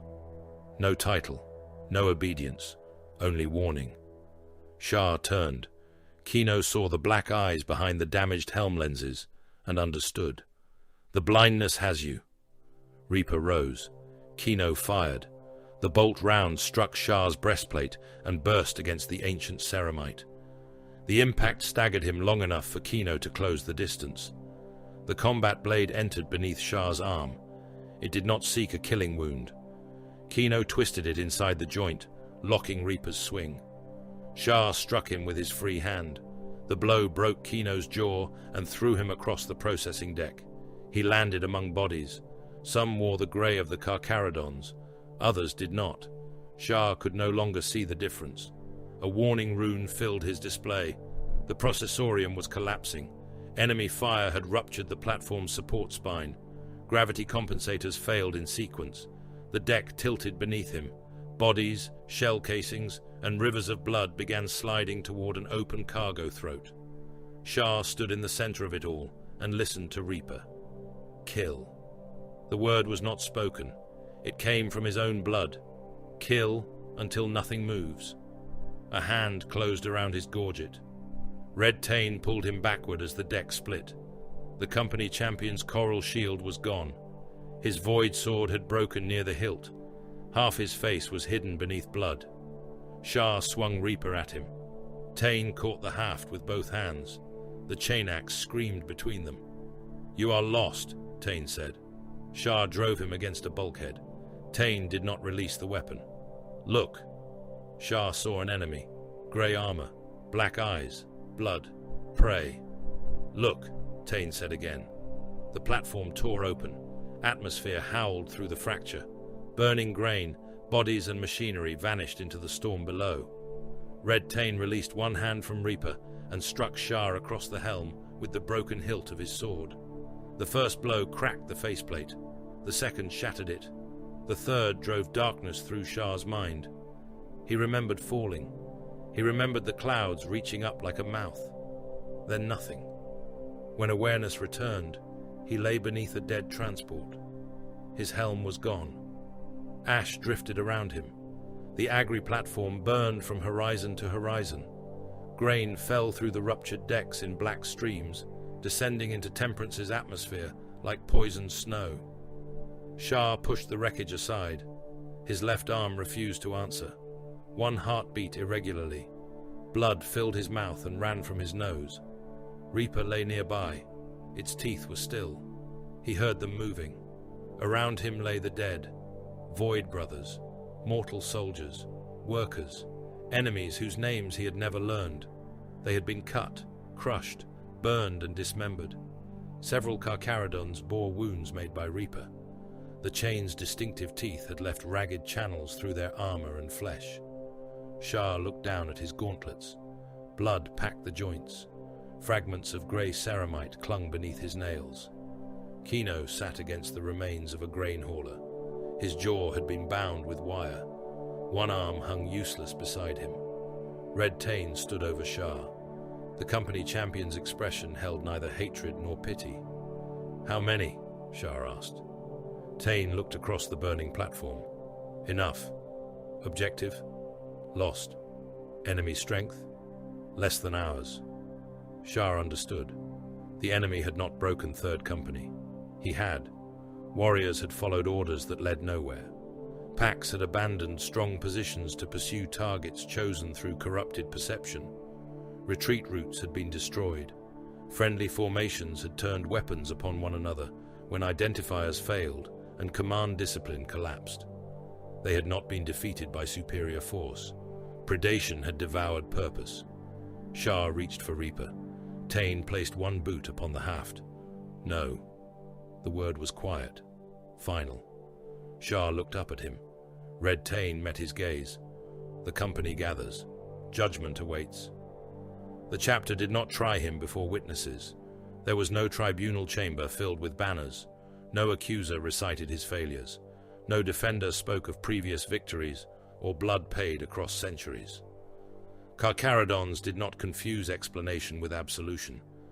The judgment took place aboard the Nikor in a chamber without windows. Tyberos stood before a wall carved with the names of exiles and the debts they had carried into darkness. Chaplain Nikora waited beside him. Tekahurangi stood within the shadows, his face unreadable. Sharr knelt upon bare metal. Behind him knelt those condemned with him. Kino. Blood-Eye, a tech marine whose armor bore the red of his office beneath layers of soot and grey. Several others who had remained within Sharr's command element when the company broke. Some had obeyed him, some had attempted to stop him. All had been marked by the failure. Nikora spoke. The hunt lost its purpose. Sharr remained still. The predator turned upon the pack. Silence. Third Company bled beneath an unworthy command. "Yes," Sharr said. No one asked whether he remembered. Memory did not alter consequence. Tyberos looked down at him. "Do you contest judgment?" "No." "Do you request death?" "No." "Why?" "Death would conclude the debt." The Shade Lord's claws shifted. Hunger and Slake whispered against one another. "You understand?" "Yes." Red Tain stepped forward carrying Reaper. The chain axe rested across both arms. Sharr looked at it for the last time, as Reaper Prime. Tain stopped before him. His voice held no apology. "You bore it." "Yes." "You failed beneath its weight." "Yes." Tain took the weapon away. Chaplain Nikora approached Sharr with a powered blade. The mark of command had been fixed to the left side of Sharr's breastplate for centuries. Nikora set the blade against it and cut. Metal screamed. The sigil came free in pieces. The chaplain scraped until no trace of the title remained, leaving a raw patch of exposed ceramite across Sharr's chest. "Bail Sharr," Nikora said. "You are Reaper Prime no longer." The words entered the chamber without echo. "You are removed from command. You are stripped of rank. You will not speak for the Third. You will not bear its blade." Sharr lowered his head. "You and those marked beside you are cast into the outer dark." Blood-Eye's mechadendrites tightened behind him. Kino made no sound. "You are void exiles," Nikora continued. "You will seek battles from which no return is expected. You will spend blood without honor, name, or claim. Survival will not restore you. It will lengthen sentence." Tyberos spoke. "Rise." Sharr stood. Not as Reaper Prime, not as master of Third Company, only as a weapon the chapter had chosen not to discard. Reaper remained in Red Tain's hands.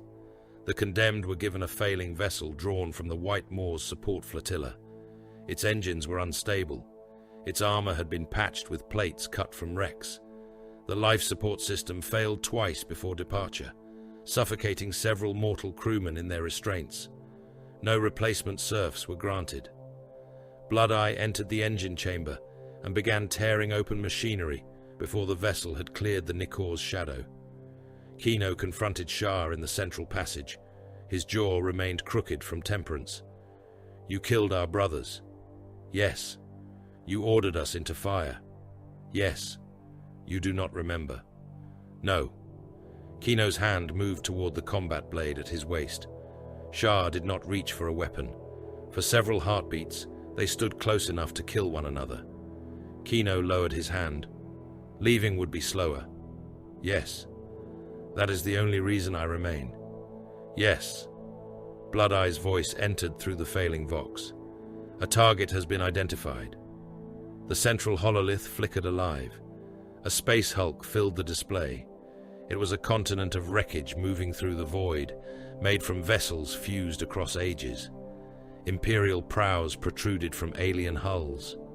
Cathedral spires rose between engine blocks.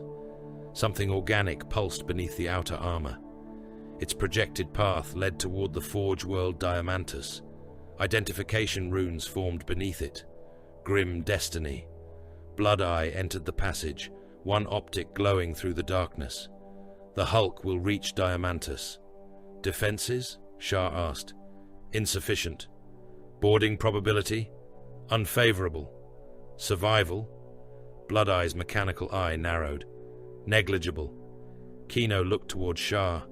There was bitterness in his face. There was also understanding. This was what exile meant. Not escape. Expenditure. Sharr turned toward the command deck. "Set course." The failing vessel broke from the Carcharodon fleet and entered the dark alone. Behind them, aboard the Nikor, Reaper rested in Red Tane's hands. Ahead, Grim Destiny opened like a mouth. Grim Destiny was not a vessel. It was a wound given mass. Warships from forgotten ages had been driven together until their hulls interlocked like broken bones. Imperial prows jutted from Xeno's armor. Cathedral spires grew sideways from engine decks. Gun batteries protruded from ruptured cargo holds, their barrels strangled by cables that pulsed with arterial rhythm. Across the Hulk's exterior, metal moved. Armor plates flexed without mechanical cause. Pistons contracted like muscle fibers beneath torn skin. Great chains disappeared into cavities lined with teeth, dragging new wreckage deeper into the conglomeration. Coolant bled from open seams in thick yellow streams, congealing across the outer plating like infected pus. The exiles approached aboard a vessel already dying. The small warship shook whenever its engines fired. Warning klaxons had ceased because Blood-Eye had stripped their power feeds to keep the life support pumps functioning. Frost covered the command deck walls. Mortal crewmen labored in restraint harnesses, their lips blue, their hands blackening from cold. No gunships remained. No boarding claws waited in armored launch racks. No serf clans stood ready to reload weapons or drag the wounded from battle. Baal Sharr had once commanded the strength of Third Company. Now he counted bolt shells by hand. He knelt in the failing vessel's armory, placing magazines across the deck between himself and Kino. Each bore different forge marks. Some had corroded casings. Others contained shells scarred by careless salvage. 4 magazines each, Kino said through his damaged jaw. His voice remained thick and uneven after temperance. 3, Sharr replied. Kino looked up. There are enough for 4. Blood-Eye requires 1 reserve. For whom? Whoever reaches the objective. Kino gave a humorless grunt, still giving orders. Yes. You no longer possess command. No. Kino slid 3 magazines into his belt. Neither contradiction troubled them. Authority had been scraped from Sharr's armor, but necessity required shape. The exiles could hate him and still move where he pointed.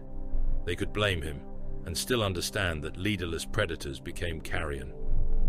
Sharr examined his weapons. A bolt pistol, a combat blade, a chain blade taken from a dead Void brother after temperance. The motor casing was cracked and the teeth mismatched. It was not Reaper. The weapon felt too light. He could still hear the ancient chain axe in his mind. Blood-Eye entered the armory trailing cables and fumes.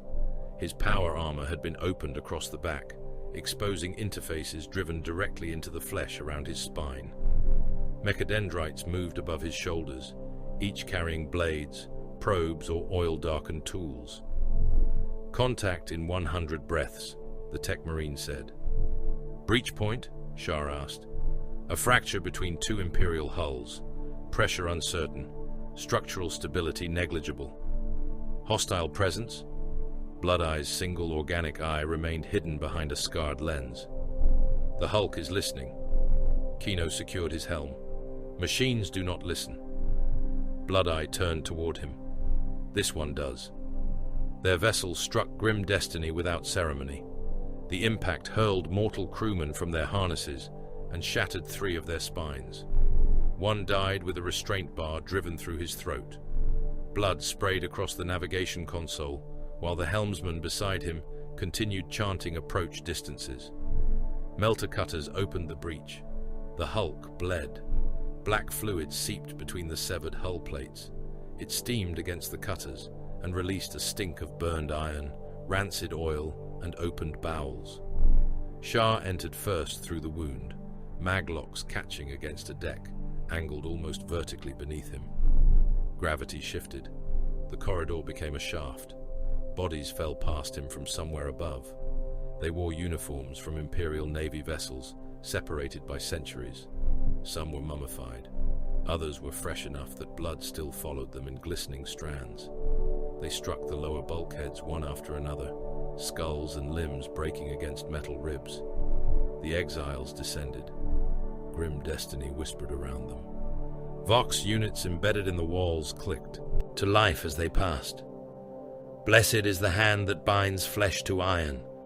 The voice came from no visible speaker. "Blessed is the engine that dreams of hunger." Another Vox answered farther down. "Blessed is Vashtor, who gives purpose to the broken." Sharr cut the nearest grill from the wall. Something screamed behind it. Not a machine. A face had been stretched across the speaker housing. Its eyelids were sewn open around glass lenses. Wires entered its gums and tongue, forcing the mouth to shape each word. The man remained alive. "Sacrifice is function," he whispered. Sharr drove his blade through the eye and into the brain. The Vox continued speaking after the body stopped moving. They passed through maintenance arteries too narrow for power-armored warriors. The walls pressed close, layered with cables, vertebrae and hydraulic conduits. Some tubes carried coolant, others carried blood. Blood-Eye cut one open. The fluid inside clotted around his probe. "Human," he said. "Modified." "What feeds it?" Kino asked. "The Hulk." "What feeds the Hulk?" Blood-Eye looked into the dark ahead. "Everything." The first mutants came through the walls. A section of cabling tore open and disgorged men altered beyond any useful shape. Weapon barrels had replaced their arms, fused directly into shoulder sockets. Ammunition belts entered their bodies through slits cut between ribs. Their mouths had been stapled shut. Targeting lenses filled their eye sockets. They fired as they fell. Autogun rounds hammered against the exile's armor. One mutant's cannon arm split from recoil, sending bone and metal fragments through his own throat. Another continued firing after Kino removed his head with a bolt round. The passage filled with muzzle flare. Sharr conserved ammunition. He caught a mutant by the gun barrel and forced the weapon upward. The creature fired into those behind it. Rounds opened faces, chests, and abdomens. Blood sprayed across the maintenance walls and vanished into thirsty grills. Sharr drove his combat blade beneath the mutant's chin. The point emerged through the crown of the skull. He released the corpse and struck the next with his gauntlet. The blow collapsed the sternum and drove broken ribs through both lungs. The mutant folded around Sharr's fist, vomiting blood across his vambrace. Sharr tore free and seized another by the neck. He twisted until vertebrae burst through the skin. Kino fired twice. 2 bodies detonated from within. 3 rounds spent, he said. "Marked," Sharr replied. A mutant fused into the bulkhead began screaming. Its body had been opened from throat to pelvis and spread across the metal like a sensory organ. Nerves disappeared into cable bundles. Its fingers had grown around switchbanks. It screamed because the Hulk felt them through it. Blood-Eye drove a mechadendrite into the exposed brain. The screaming stopped. The corridor lights died. "Movement," Kino said. Something heavy crossed the chamber beyond. The exiles entered a manufactorum formed from the joined bellies of several ships. Assembly cranes moved without operators. Conveyor lines carried limbs, weapons and armor fragments toward furnaces filled with blue fire. Hooks descended from the darkness, some bearing corpses, others carrying half-built machines that struggled against their chains. A demon engine waited between the furnaces. Its body resembled a siege crawler butchered and rebuilt by an intelligence that understood war but despised proportion. 6 mechanical limbs supported a hull covered in brass mouths. Human torsos had been riveted across its armor, their arms moving in prayer as pistons forced air through ruined lungs. A cannon rotated toward the exiles. Sharr transmitted a single command: "Divide." They moved before the weapon fired. The shell passed through the place they had occupied and struck a support column. The explosion filled the manufactorum with shrapnel, molten metal, and fragments of burning human skin. The demon engine charged. Kino fired at its forward joints. Bolt shells burst against the armor without penetrating. Another exile drew the machine toward the central conveyor, while Sharr moved behind a press housing. The warrior, serving as bait, died. The demon engine caught him beneath one limb and pinned him against the deck. Brass claws opened his breastplate. Pistons drove the talons inward, separating fused ribs and exposing both hearts. The warrior fired his bolt pistol into the machine's underside until it tore him in half. Sharr watched the angle of the engine's advance. Blood-Eye. The tech marine cut 3 support feeds with his axe. The overhead conveyor collapsed. Thousands of tons of machinery fell across the demon engine. One mechanical limb snapped. The creature screamed through every mouth fixed to its hull. Kino fired into the open joint. Sharr charged beneath the falling wreckage. He climbed onto the crippled machine and drove his chain blade into a seam behind the cannon housing. The teeth struck armor, slipped, caught and tore through cabling beneath. Hot fluid erupted across him. Faces riveted to the demon engine began shrieking. The machine twisted, trying to throw him free. Sharr jammed one boot beneath a raised plate and forced the opening wider. Kino reached the opposite side and emptied a magazine into the exposed interior. Each bolt round detonated among gears, organs, and bound flesh. The demon engine convulsed. Sharr reached into the wound and seized a pulsing cable thicker than his arm. It was warm, slick, and covered with veins. He pulled. The cable tore free with a wet metallic snap. The demon engine collapsed. Its mouths continued praying while blue flame consumed its interior. No warrior claimed the kill. Blood-Eye studied the corpse. "This is not accumulation," he said. Sharr cleaned the chain blade against the machine's ruined flesh. "Meaning?" "The Hulk has been cultivated." Blood-Eye extended a data probe into the exposed mechanisms. His armor shuddered as information passed through him. Captured vessels are not merely attached, they are digested. Their machine spirits are broken, repurposed, and joined to a primary intelligence. "Vashtor," Kino said. "His disciples." Blood-Eye withdrew the probe. Black oil leaked from his nostrils. "They are growing a body worthy of their forge god." Sharr looked toward the machinery disappearing into darkness. "Why Diamantus?" "Industry, forge cores, weapons stockpiles, machine populations." "Food," Kino said. Blood-Eye's mechadendrites flexed. "Flesh." They traveled deeper. Every corpse was searched. Bolt magazines were removed from dead traitors whose bodies had fused into gun emplacements. Power cells were cut from servitors. Armor seals were stripped from mutants with human-shaped torsos. When one exile suffered a breach through his thigh plate, Blood-Eye repaired it with a section of metal cut from a bulkhead and welded into place, while the warrior remained standing. The exiles lost 2 more before reaching the embedded Navy vessel. One was taken by a cable ending in a circular saw. It dropped from the ceiling, opened his helm, and cut through the skull beneath. Blood and brain matter sprayed across the others before the cable dragged the twitching corpse upward. The second vanished when the deck opened beneath him. His distress signal followed them for several minutes. Then it became a prayer to Vashtor. The sire of Bellerophon lay at the center of grim destiny, its prow projected from layers of fused hulls, still bearing the remnants of an imperial aquila. The ancient cruiser had been swallowed almost whole. Dark mechanicum cables penetrated its armor, entering through gun ports, launch bays, and wounds cut into the command spine. Blood-Eye found a path through the forward torpedo decks. The dead crew remained at their posts. Skeletons sat strapped into loading thrones.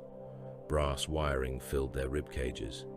Cable bundles entered through eye sockets and mouths, binding the corpses to systems that had continued functioning long after flesh decayed. On the bridge, the captain remained seated beneath a canopy of black conduits.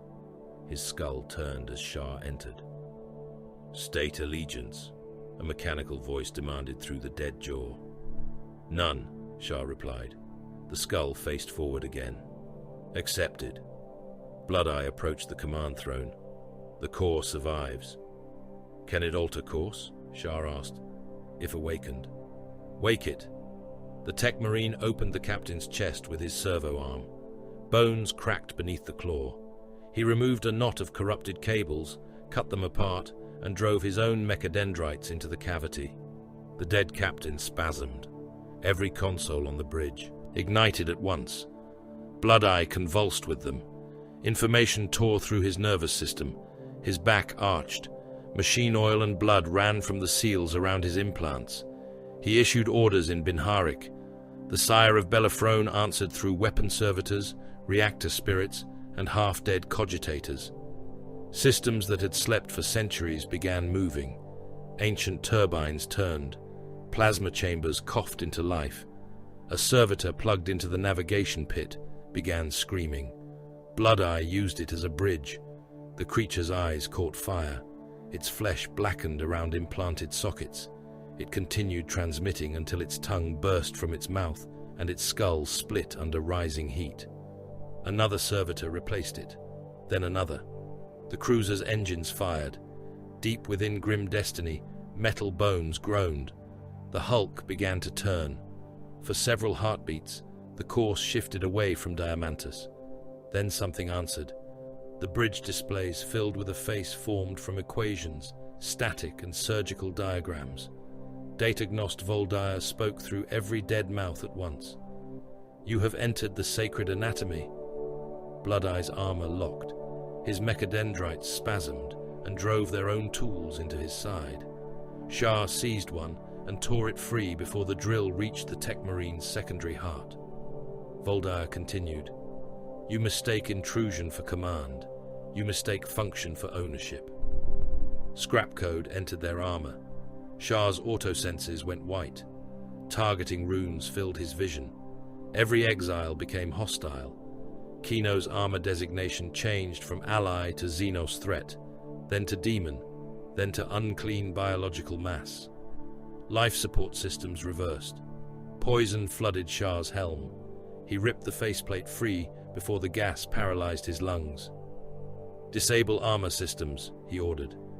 "My joints are locked," Kino said. "Break them." Kino drove his arm against the command lectern until the motor housing shattered. He regained movement at the cost of power assistance. Sharr severed cables along his own breastplate.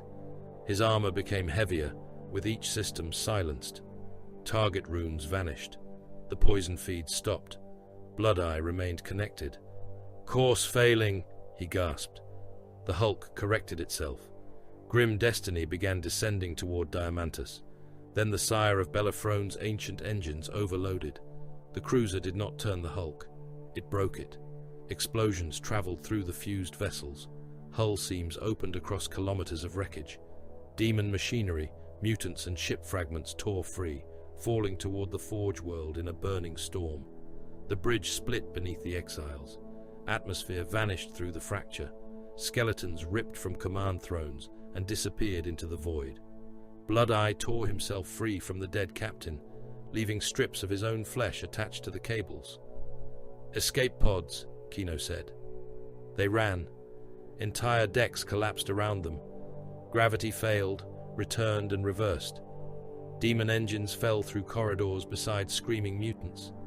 Furnaces ruptured, filling compartments with liquid metal. The remaining exiles reached an emergency launch bay as the Sire of Belafrone tore loose from the Hulk's interior. 3 pods remained. Sharr forced Blood-Eye into the first. Kino took the second. Sharr entered the last as the launch bay opened to space. The pod fired. Grim destiny came apart behind him. Wreckage entered Diamantis' atmosphere in a continent-wide inferno. Manufactoria cities filled the horizon below, their smokestacks rising through polluted clouds. Defense batteries fired upward, macro shells and laser beams cutting through the descending debris. Sharr's pod fell among burning ships, demon machines and screaming fragments of metal. The heat shield glowed white. Something enormous emerged from the flames behind him. It spread iron limbs against the burning sky and followed him down toward Diamantis. The escape pod struck Diamantis hard enough to erase the district beneath it. Its retro thrusters fired too late. The capsule tore through the roof of an assembly basilica, passed through 6 levels of manufactorum decking, and buried itself inside a conveyor trench filled with unfinished lasgun components. Metal erupted around the impact. Servo arms broke from their mounts. A suspended crane collapsed across the production floor and crushed workers beneath girders still glowing from the forge. The pod's restraints snapped. Baal Sharr struck the interior hull with enough force to buckle it. For a moment, there was only darkness. Then the emergency bolts fired. The hatch blew outward and cut a mutant in half. Its upper body struck a smelting vat. Its legs remained standing outside the pod, pumping black blood from the severed waist until they folded beneath themselves. Sharr climbed through the wreckage. Diamantis burned beneath a sky of falling ships. The forge district stretched around him in tiers of iron, black stone and smoke. Assembly lines continued moving despite the battle. Weapon components passed through stamping presses while workers died between the machines. Auto hammers descended upon empty workstations. Cogitator banks repeated production quotas through cracked speakers. Output is devotion. A conveyor carried severed hands toward an inspection station. Delay is blasphemy. Mutants had entered the manufactorum before Sharr's pod arrived. Some still wore the robes of bonded laborers. Others had been reshaped within grim destiny, their flesh stapled to drills, cutting torches and rotary blades. They butchered forge workers beside machines that continued producing weapons for armies light years away. One worker ran toward Sharr with half his face missing. "Angel!" he gasped. A weapon servitor behind him opened fire. Autocannon rounds tore through the worker's back. His chest burst across Sharr's armor in fragments of sternum, lung and heart. Sharr moved before the next burst. His armor no longer answered as it once had. Scrap code damage had killed several motive systems and locked others into irregular function. His left knee joint resisted every third step. The right vambrace displayed false warnings. His autosenses flickered between magnified clarity and total blindness. He did not rely upon them. The servitor tracked him by sound. Sharr threw himself beneath its weapon arm and drove his combat blade into the joint behind the shoulder. The blade struck cabling, flesh and steel. The servitor rotated toward him, dragging the embedded weapon through its own body. Sharr seized the cannon barrel and forced it downward. The servitor fired into its abdomen. Explosive rounds tore the machine apart from within. Its torso ruptured. Organs, ammunition links, and augmetic fragments sprayed across the conveyor. The lower body continued walking until Sharr kicked it into a stamping press. The press descended. Metal and flesh became one flattened sheet. The assembly line carried the remains away. Skitarii entered the manufactorum from the eastern gantry. They advanced in rigid files beneath a cloud of noospheric commands. Radium carbines fired in measured sequence. Mutants dropped with their organs glowing beneath blistered skin. Combat servitors followed, crushing wounded bodies beneath tracked chassis. Above them, something fell from the sky. A section of grim destiny struck the neighboring forge block. The impact folded towers inward. Manufactoria walls burst. Millions of tons of wreckage drove through the district and sent molten metal flooding along the streets. The shockwave killed every unprotected worker in the basilica.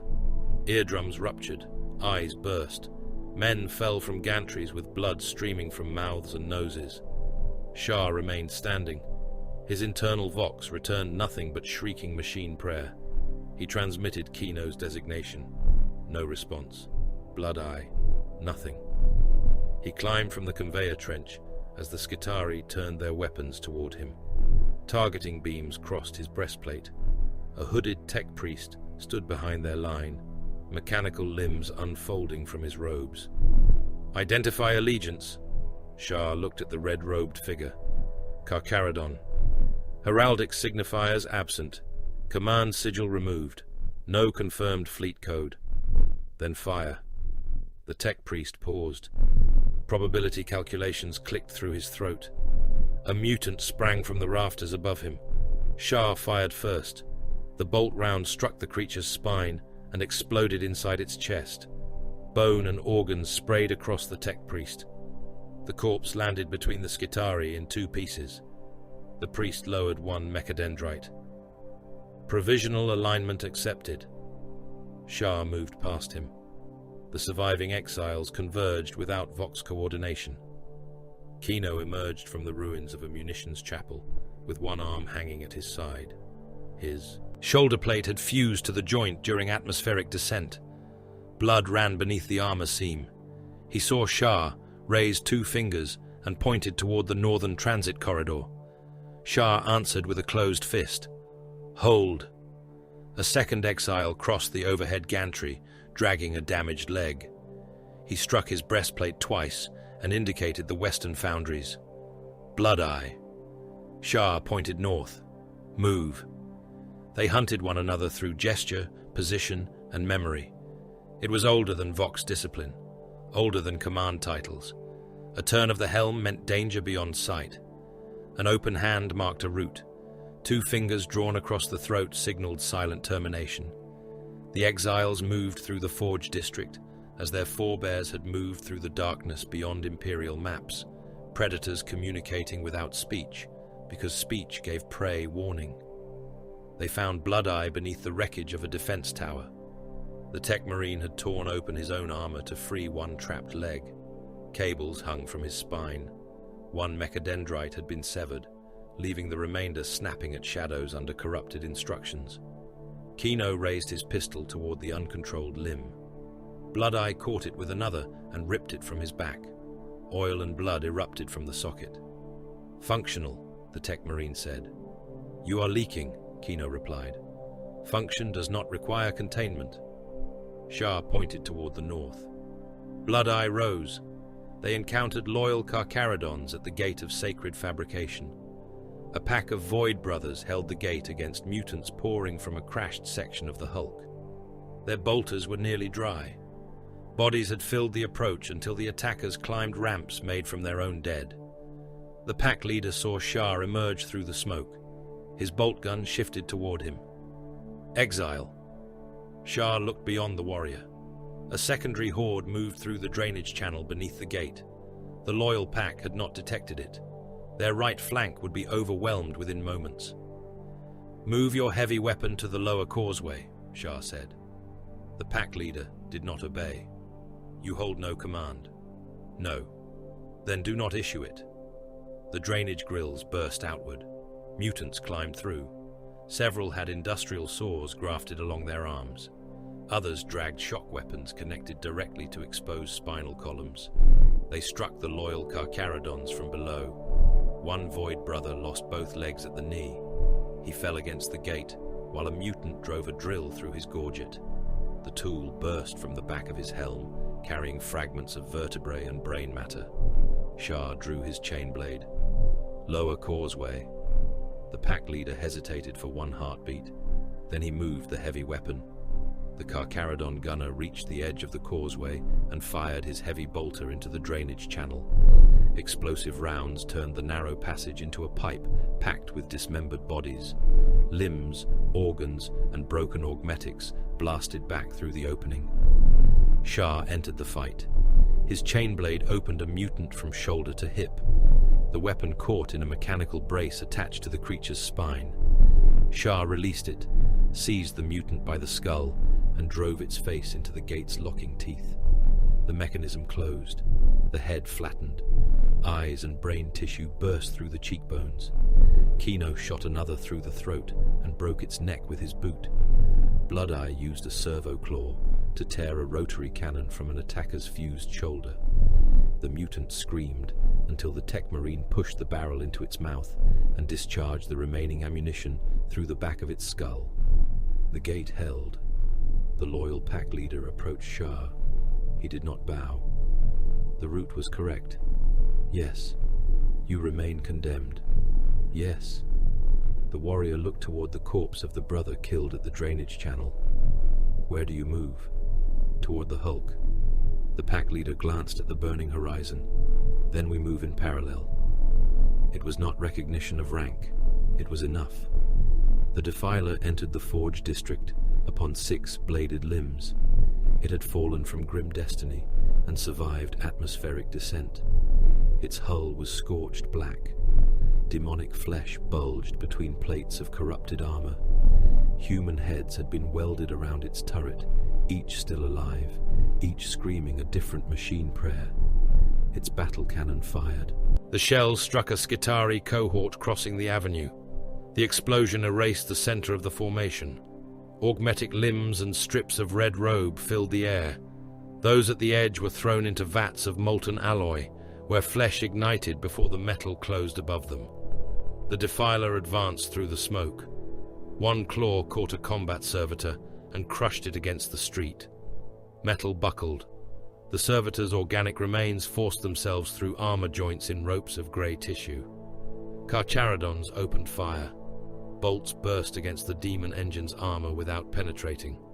A crack grenade detonated beneath one leg, and exposed cabling wrapped around a mass of burning flesh. But the machine continued forward. The pack leader charged. The defiler's claw seized him around the waist. Its blades entered his abdomen and closed. Armor split. His lower body fell away. The machine lifted what remained of him toward the screaming faces upon its hull. Brass mouths opened and tore flesh from his chest, while he continued firing his bolt pistol into the armor. The defiler threw the corpse aside. Sharr watched its gait. The damaged leg dragged slightly after each step. The exposed cabling tightened when the turret rotated.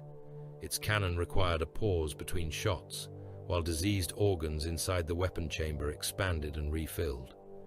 He pointed toward an overhead crane. Bloodeye understood. Kino ran into the open. The defiler tracked him. Battle cannon mechanisms contracted. Kino changed direction at the final instant. The shell passed beside him and struck the crane support. The structure collapsed across the demon engine. Chains and cargo hooks wrapped around its turret. The defiler staggered, metal limbs digging trenches through the street. Sharr climbed onto its rear plating. He drove his combat blade into the exposed cabling. Black fire erupted around the weapon. The flesh beneath the armor tightened and pulled him closer. Smaller tendrils emerged from the wound, wrapping around his forearm. He tore them away. Kino fired into the opened seam. Bolt rounds ruptured the burning organs, but the defiler did not die. One rear limb rose. It struck Sharr and hurled him through a shrine wall. Stone collapsed over him. His armor broke across the right side. Pain flared through his ribs. The defiler tore itself free of the crane and advanced upon the exiles. Bloodeye unleashed every weapon remaining to him. Plasma fire burned through one armor plate and revealed a knot of cables, hearts, and human faces fused beneath it. The demon engine laughed through its welded mouths. A claw descended toward the tech marine. The air froze. Takaharangi stood in the avenue. The pale nomad's force staff touched the ground. Psychic light spread from it through the cracks in the street. The shadows of towers stretched toward him, despite the fires burning in every direction. The Defiler turned. Its bound entity recognized the librarian. Every mouth upon its hull screamed. T raised one hand. The machine stopped, not slowly. Its full weight halted between strides, metal screaming beneath forces that denied momentum. The Defiler fired its battle cannon. The shell curved in flight. It struck the machine's own foreleg and detonated.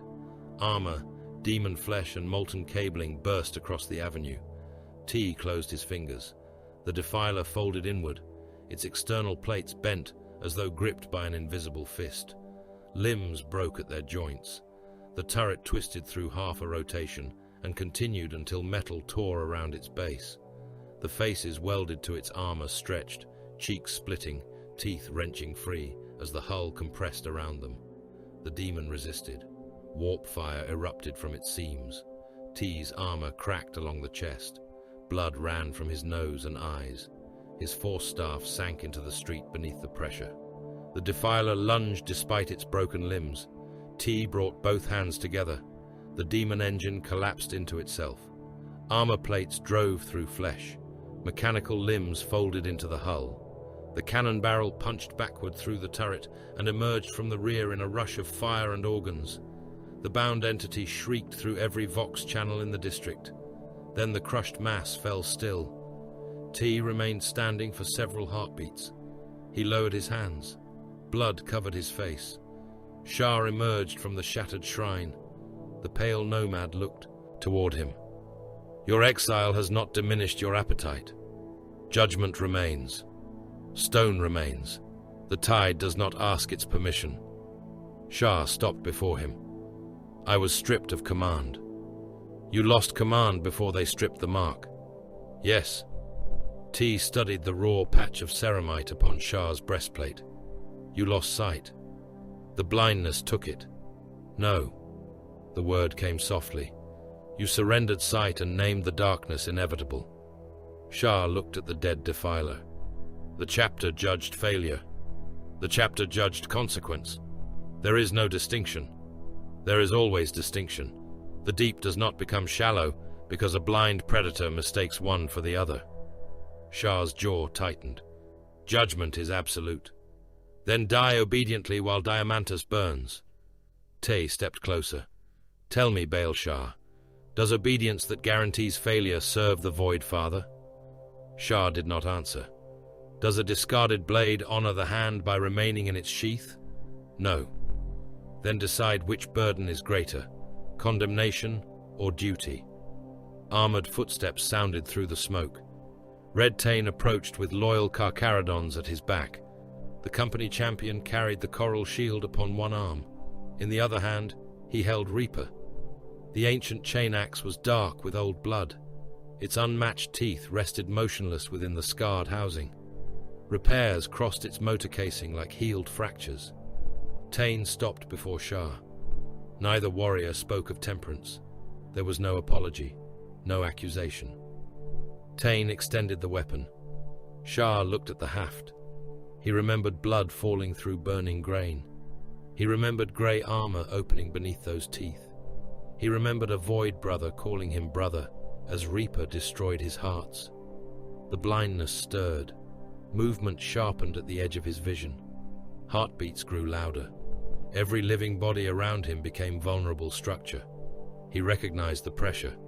That changed nothing. Recognition did not cure it. It gave it a boundary. Sharr closed one hand around Reaper's haft. Red Tane released the weapon. The weight returned through Sharr's arm, shoulder, and spine. Not absolution, not restoration. Burden. Sharr activated the chain axe. The motor coughed. It caught on the third attempt and rose into its ancient, uneven growl. The sound was no longer inside his skull. It was real. Kino watched him from across the ruined avenue. You take the title again? No. Sharr raised Reaper. I take the weapon. Blood-Eye approached the remains of the Defiler. His damaged mechadendrites searched its data cores, while forge fires reflected across his armor. The Hulk fragments converge, he said. A hololithic projection flickered from his wrist. The wreckage of the sire of Bellerophon lay embedded within the central forge districts. Around it, Voldire's forces were raising a stepped structure of machinery, corpses and growing tissue. A ziggurat. Captured workers were fed into its lower levels. Their bodies emerged from assembly apertures changed, spines extended into cables, limbs reshaped as tools and weapon mounts. Demon engines guarded every approach. At the structure's heart, the ancient navy vessel still possessed a functioning reactor core. Voldire is joining the wreck to Diamantus, Bloodeye said. The ziggurat will become a route. If completed, it will spread through the Forge World's noosphere and Manufactoria systems. Can the vessel be detonated? Sharr asked. Yes. Yield? Enough to destroy the ziggurat, the district, possibly more. Survival? Bloodeye's organic eye narrowed. Irrelevant. The plan formed quickly. Bloodeye would return to the sire of Bellerophon through the buried engineering decks and force its reactor beyond containment. Tay and Kino would lead converging assaults through the lower foundries. Red Tane and the Red Brethren would strike from the eastern transit vaults, drawing Voldire's demon engines away from the central structure. Sharr and Kari would teleport into the ziggurat. The young Lexicanium emerged from T's accompanying force. Kari looked older than he had upon piety. The darkness behind his black eyes remained. Bargul had not left him. It waited beneath his flesh, as the blindness waited beneath Sharr's. Kari looked at Reaper. You bear it again. For this hunt. And after? There is no after yet. Bloodeye turned toward Sharr. I will remain with the engine core. Yes. The overload must not be interrupted. It will not. The Tech Marine's mechadendrites stilled. No farewell passed between them. Bloodeye moved toward the lower access routes. Kino followed with T, leaving only a glance toward Sharr that held neither forgiveness nor refusal. Red Tane raised the coral shield and led the loyal warriors east. Sharr and Kari entered a teleportarium assembled inside a ruined forge chapel. Mechanicus adepts had built it from damaged translocation coils and power systems torn from 3 separate machines. Incense burned beside sparking conduits. Dead servitors hung from control thrones, their nervous systems still regulating coordinates. The ziggurat's image flickered above the platform. Kari gripped his force weapon. The current beyond is wrong. So is the prey. Bargul recognizes it. Contain the demon. And if I cannot? Sharr brought Reaper upright. I will. The teleport coils began to charge. White fire gathered around them. Across Diamantus, forge guns thundered. Demon engines roared. The flesh ziggurat pulsed around the corpse of an ancient warship, while Voldire prepared to make a world part of his machine. Sharr heard the blindness breathing beneath his thoughts. He did not deny it. He did not obey it. Reaper growled in his hands as teleport light consumed them. Diamantus fought beneath a sky of falling iron. Forge World macro batteries fired from mountain-sized bastions, each discharge turning night into white fire. Shells crossed the poisoned atmosphere and struck fragments of grim destiny descending through the clouds. Wrecked cruisers broke apart above Manufactoria continents. Demon engines fell burning through storms of flak. Mutants screamed inside cargo holds, whose hulls glowed red around them. Some debris reached the ground. A vessel's prow struck the plane of sacred fabrication and drove through 6 forge complexes before stopping. The impact opened the crust, collapsed transit vaults, and buried entire Skitari cohorts beneath molten rock. The Manufactoria around it continued working. Assembly lines stamped rifle casings, while workers burned at their stations. Across the northern foundries, Carcharodon packs hunted the machines that had survived atmospheric descent. Grey warriors climbed across walking gun platforms, drove blades into exposed cabling, and opened demon-bound engines from within. Skitari advanced beside them in ordered files, chanting target calculations through Binharic bursts until corrupted counterparts tore them apart with radium fire and industrial saws. The dead accumulated faster than the forge could process them. At the center of the devastation rose Voldire's ziggurat. It had grown around the remains of the sire of Belafrone. Swallowing the ancient cruiser inside stepped layers of machinery, corpses and wet tissue. Towers of welded bones supported power conduits. Captured laborers had been opened and fixed into the walls, their lungs forced to breathe coolant vapor through brass tubes. Mechanical limbs worked beneath their skin. Deep inside the buried vessel, Blood-Eye reached the primary reactor. The chamber had become a chapel of diseased metal. Plasma coils rose around him like the ribs of a god. Their light pulsed beneath layers of black growth. Servitors hung from access gantries, nerves drawn into the control systems as living cables. Blood-Eye connected himself to the engine. His remaining mechadendrites entered the reactor throne. Sacred interface needles drove through armor, black carapace and spine. Pain flooded him in machine-coded waves. The reactor recognized corruption. It also recognized authority. Blood-Eye began the overload. Within the flesh ziggurat, teleportation struck like a thunderbolt, trapped beneath skin. Baal Sharr materialized inside a chamber that tried to consume him. The floor flexed beneath his boots. Veins moved under translucent metal. Human faces had been embedded within the walls, mouths stretched open around data sockets. Their eyes rolled toward him as the translocation light faded. Kari appeared beside him. The Lexicanium's armor smoked. Warp frost covered his force weapon. Behind his black eyes, Bargul stirred at the scent of so much fear. The chamber reacted to their presence. Cables dropped from the ceiling. One wrapped around Sharr's arm and drove drills toward the seals at his elbow. Another struck Kari's psychic hood, searching for an interface port. The wall opened, revealing rows of mechanical parasites shaped like segmented spiders. They entered through the mouths of the embedded faces. The human hosts convulsed. Their jaws split. Metal creatures crawled free, carrying strips of tongue and throat tissue across their blades. Sharr activated Reaper. The ancient chain axe coughed, caught and rose into its uneven growl. He severed the cable around his arm. Black fluid burst from the cut and hissed against his armor. The return stroke passed through the first parasites, throwing shattered limbs and brass organs against the walls. Kari raised one hand. Psychic force crossed the chamber. The parasites flattened against the floor as though struck by invisible pressure. Their bodies cracked. Gears, needles, and wet scraps of human nervous tissue sprayed through the air. The walls tightened around them.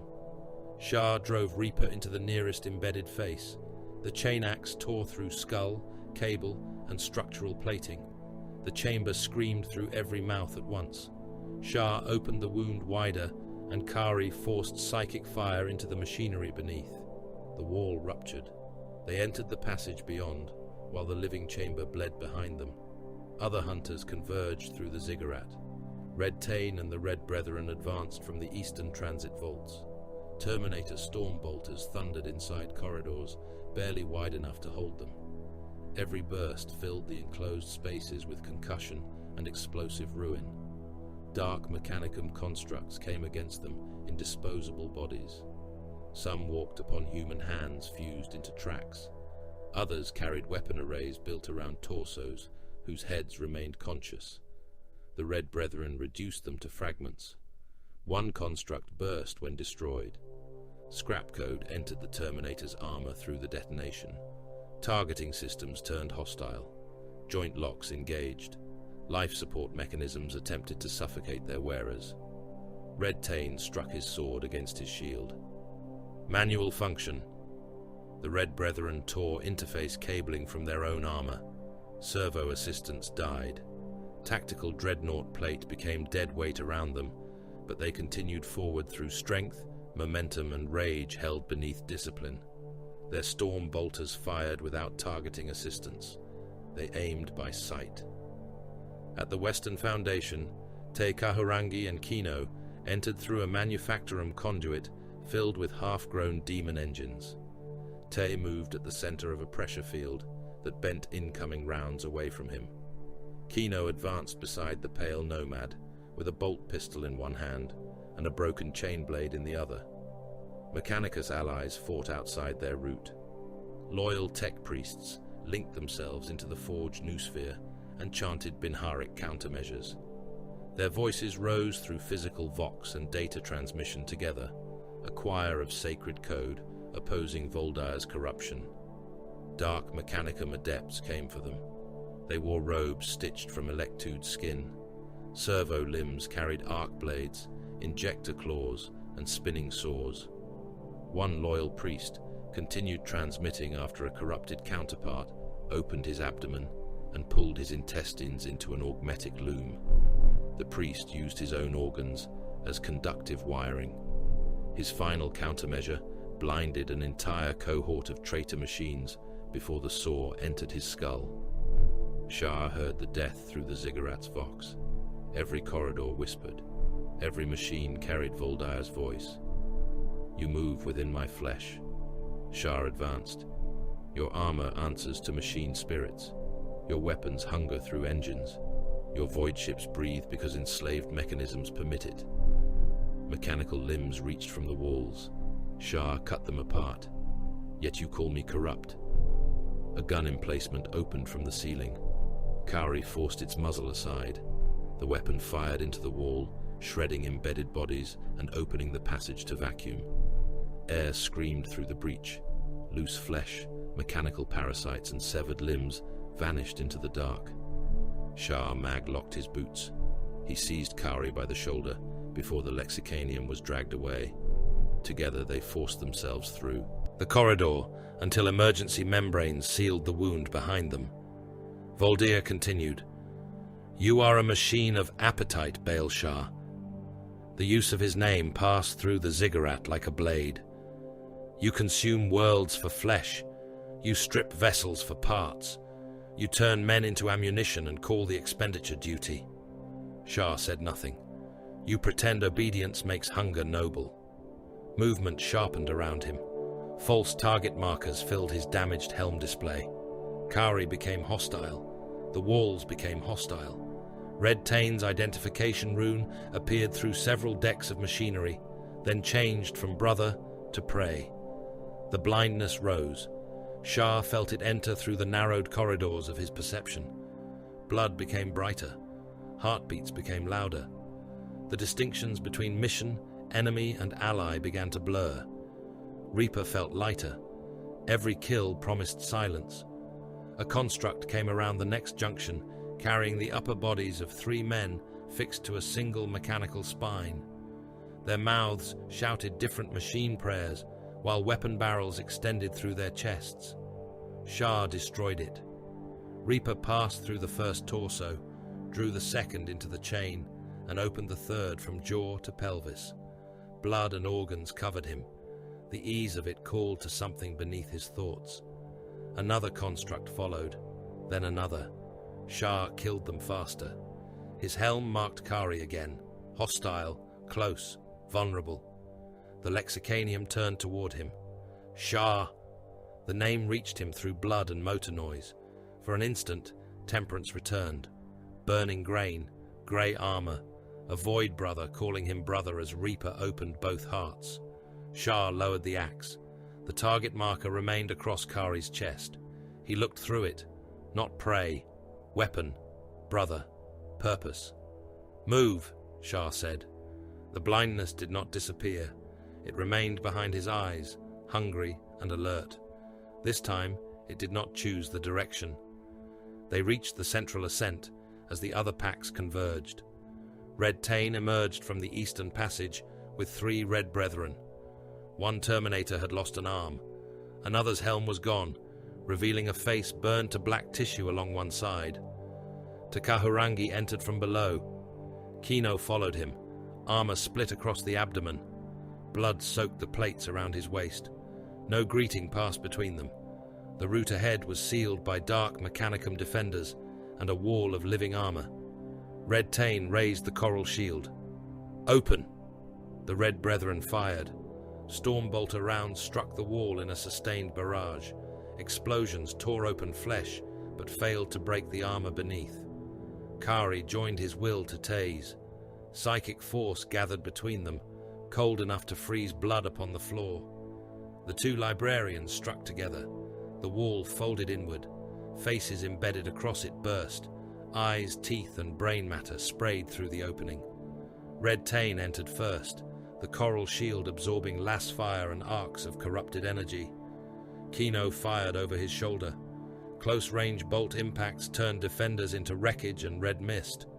Sharr followed with Reaper. No single warrior broke the passage. The Red Brethren held the weight of return fire. Tay and Kari shattered the Ziggurats' immaterial defenses. Taini gave them ground upon which to advance.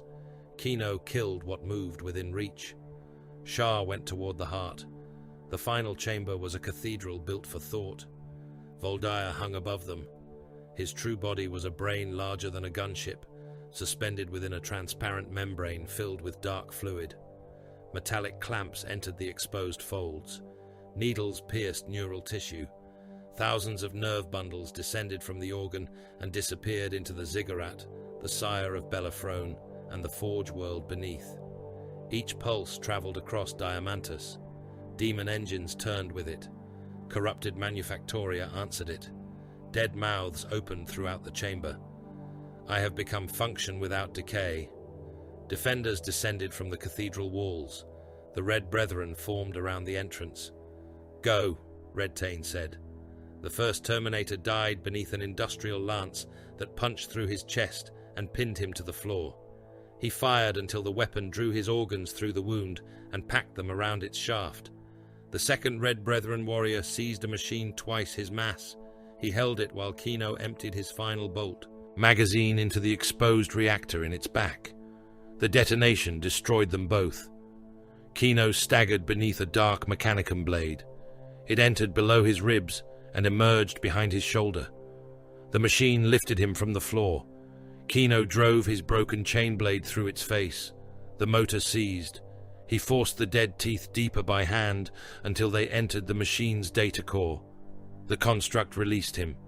Kino fell beside the opening. Sharr caught his arm. Kino's lower body no longer responded. Blood filled his throat. "The route," Kino said. "It is open. That is the only reason." Sharr understood. Kino had not forgiven him. He had not needed to. The wounded warrior turned his pistol toward the approaching defenders. It clicked empty. He threw the weapon and drew his combat blade. Sharr left him there. Tay and Kari entered the cathedral. Voldir attacked through thought. The chamber vanished beneath impossible visions. Tay saw oceans drying beneath mechanical suns. Kari saw Bargul rise through his own flesh and wear his body against the stars. Sharr saw himself upon a throne made from the corpses of Third Company, Reaper turning in his hands, while every Void Brother knelt without heads. The visions became commands. Armor systems reactivated against their wearers. Sharr's right gauntlet locked around Reaper's haft. His breastplate tightened, crushing ribs already fractured by war. Targeting systems filled his helm with the faces of dead brothers. "You are mine by principle," Voldaia said. "A predator shaped into mechanism, an engine that calls its programming honor." Tay planted his staff. No deeper. Psychic pressure erupted from the pale nomad. Voldaia's visions cracked. Kari screamed as Bargul answered. Shadow tore from his armor and spread across the chamber ceiling. The demon did not serve them. It merely hated the intelligence opposing its claim. The two forces collided. Machinery exploded. Nerve bundles whipped through the air like severed serpents. Sharr advanced. Turrets opened along the cathedral walls. Red Tain moved before him. The coral shield caught lass fire, bolts and shards of burning metal. Its surface broke apart layer by layer.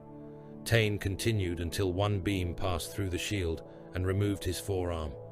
He did not fall. He turned his body, using the remains of the shield and his own armor to cover Sharr's path. "Advance." Sharr crossed the chamber. Fire struck his breastplate. Ceramite peeled away. One pauldron vanished beneath an energy blast. A mechanical claw closed around his left arm and stripped armor, skin and muscle from shoulder to wrist. Reaper nearly fell. Sharr caught it with his remaining hand. The blindness roared. Kill everything. He gave it one target. Voldire. The brain convulsed inside its membrane. Defensive tendrils struck Sharr across the chest. One entered his abdomen and emerged through his back. Another wrapped around his throat. He continued. Voldire's voice lost its composure. You are obsolete. Sharr reached the suspension tank. You are flesh. He drove Reaper through the membrane. Dark fluid burst across him. The chain axe entered Voldire's exposed brain. Its teeth caught neural tissue, machine implants and bundles of conductive wire. The motor howled beneath the resistance. Grey matter became slurry. Black blood and coolant erupted from the wound. Voldire screamed through every machine on Diamantus. Sharr forced Reaper deeper. The brain folded around the chain. Metal clamps broke loose. Nerve bundles tore from the chamber walls and thrashed across the floor. Deep beneath them, Blood-Eye completed the overload.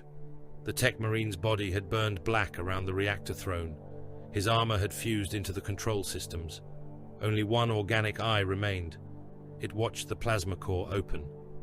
Function fulfilled, Blood-Eye said. The sire of Bellerophon detonated. Light consumed the ziggurat. The ancient cruiser's reactor became a sun beneath Diamantus's surface. The flesh structure rose from the forge district in a continent-shaking explosion.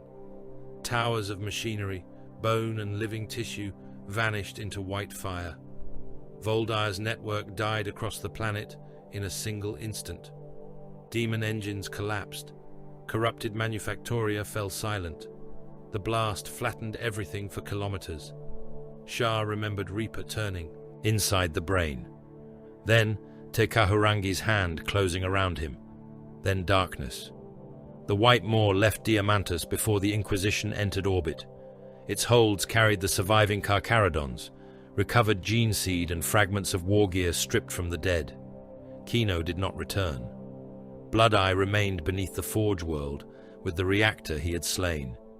Red Tain survived.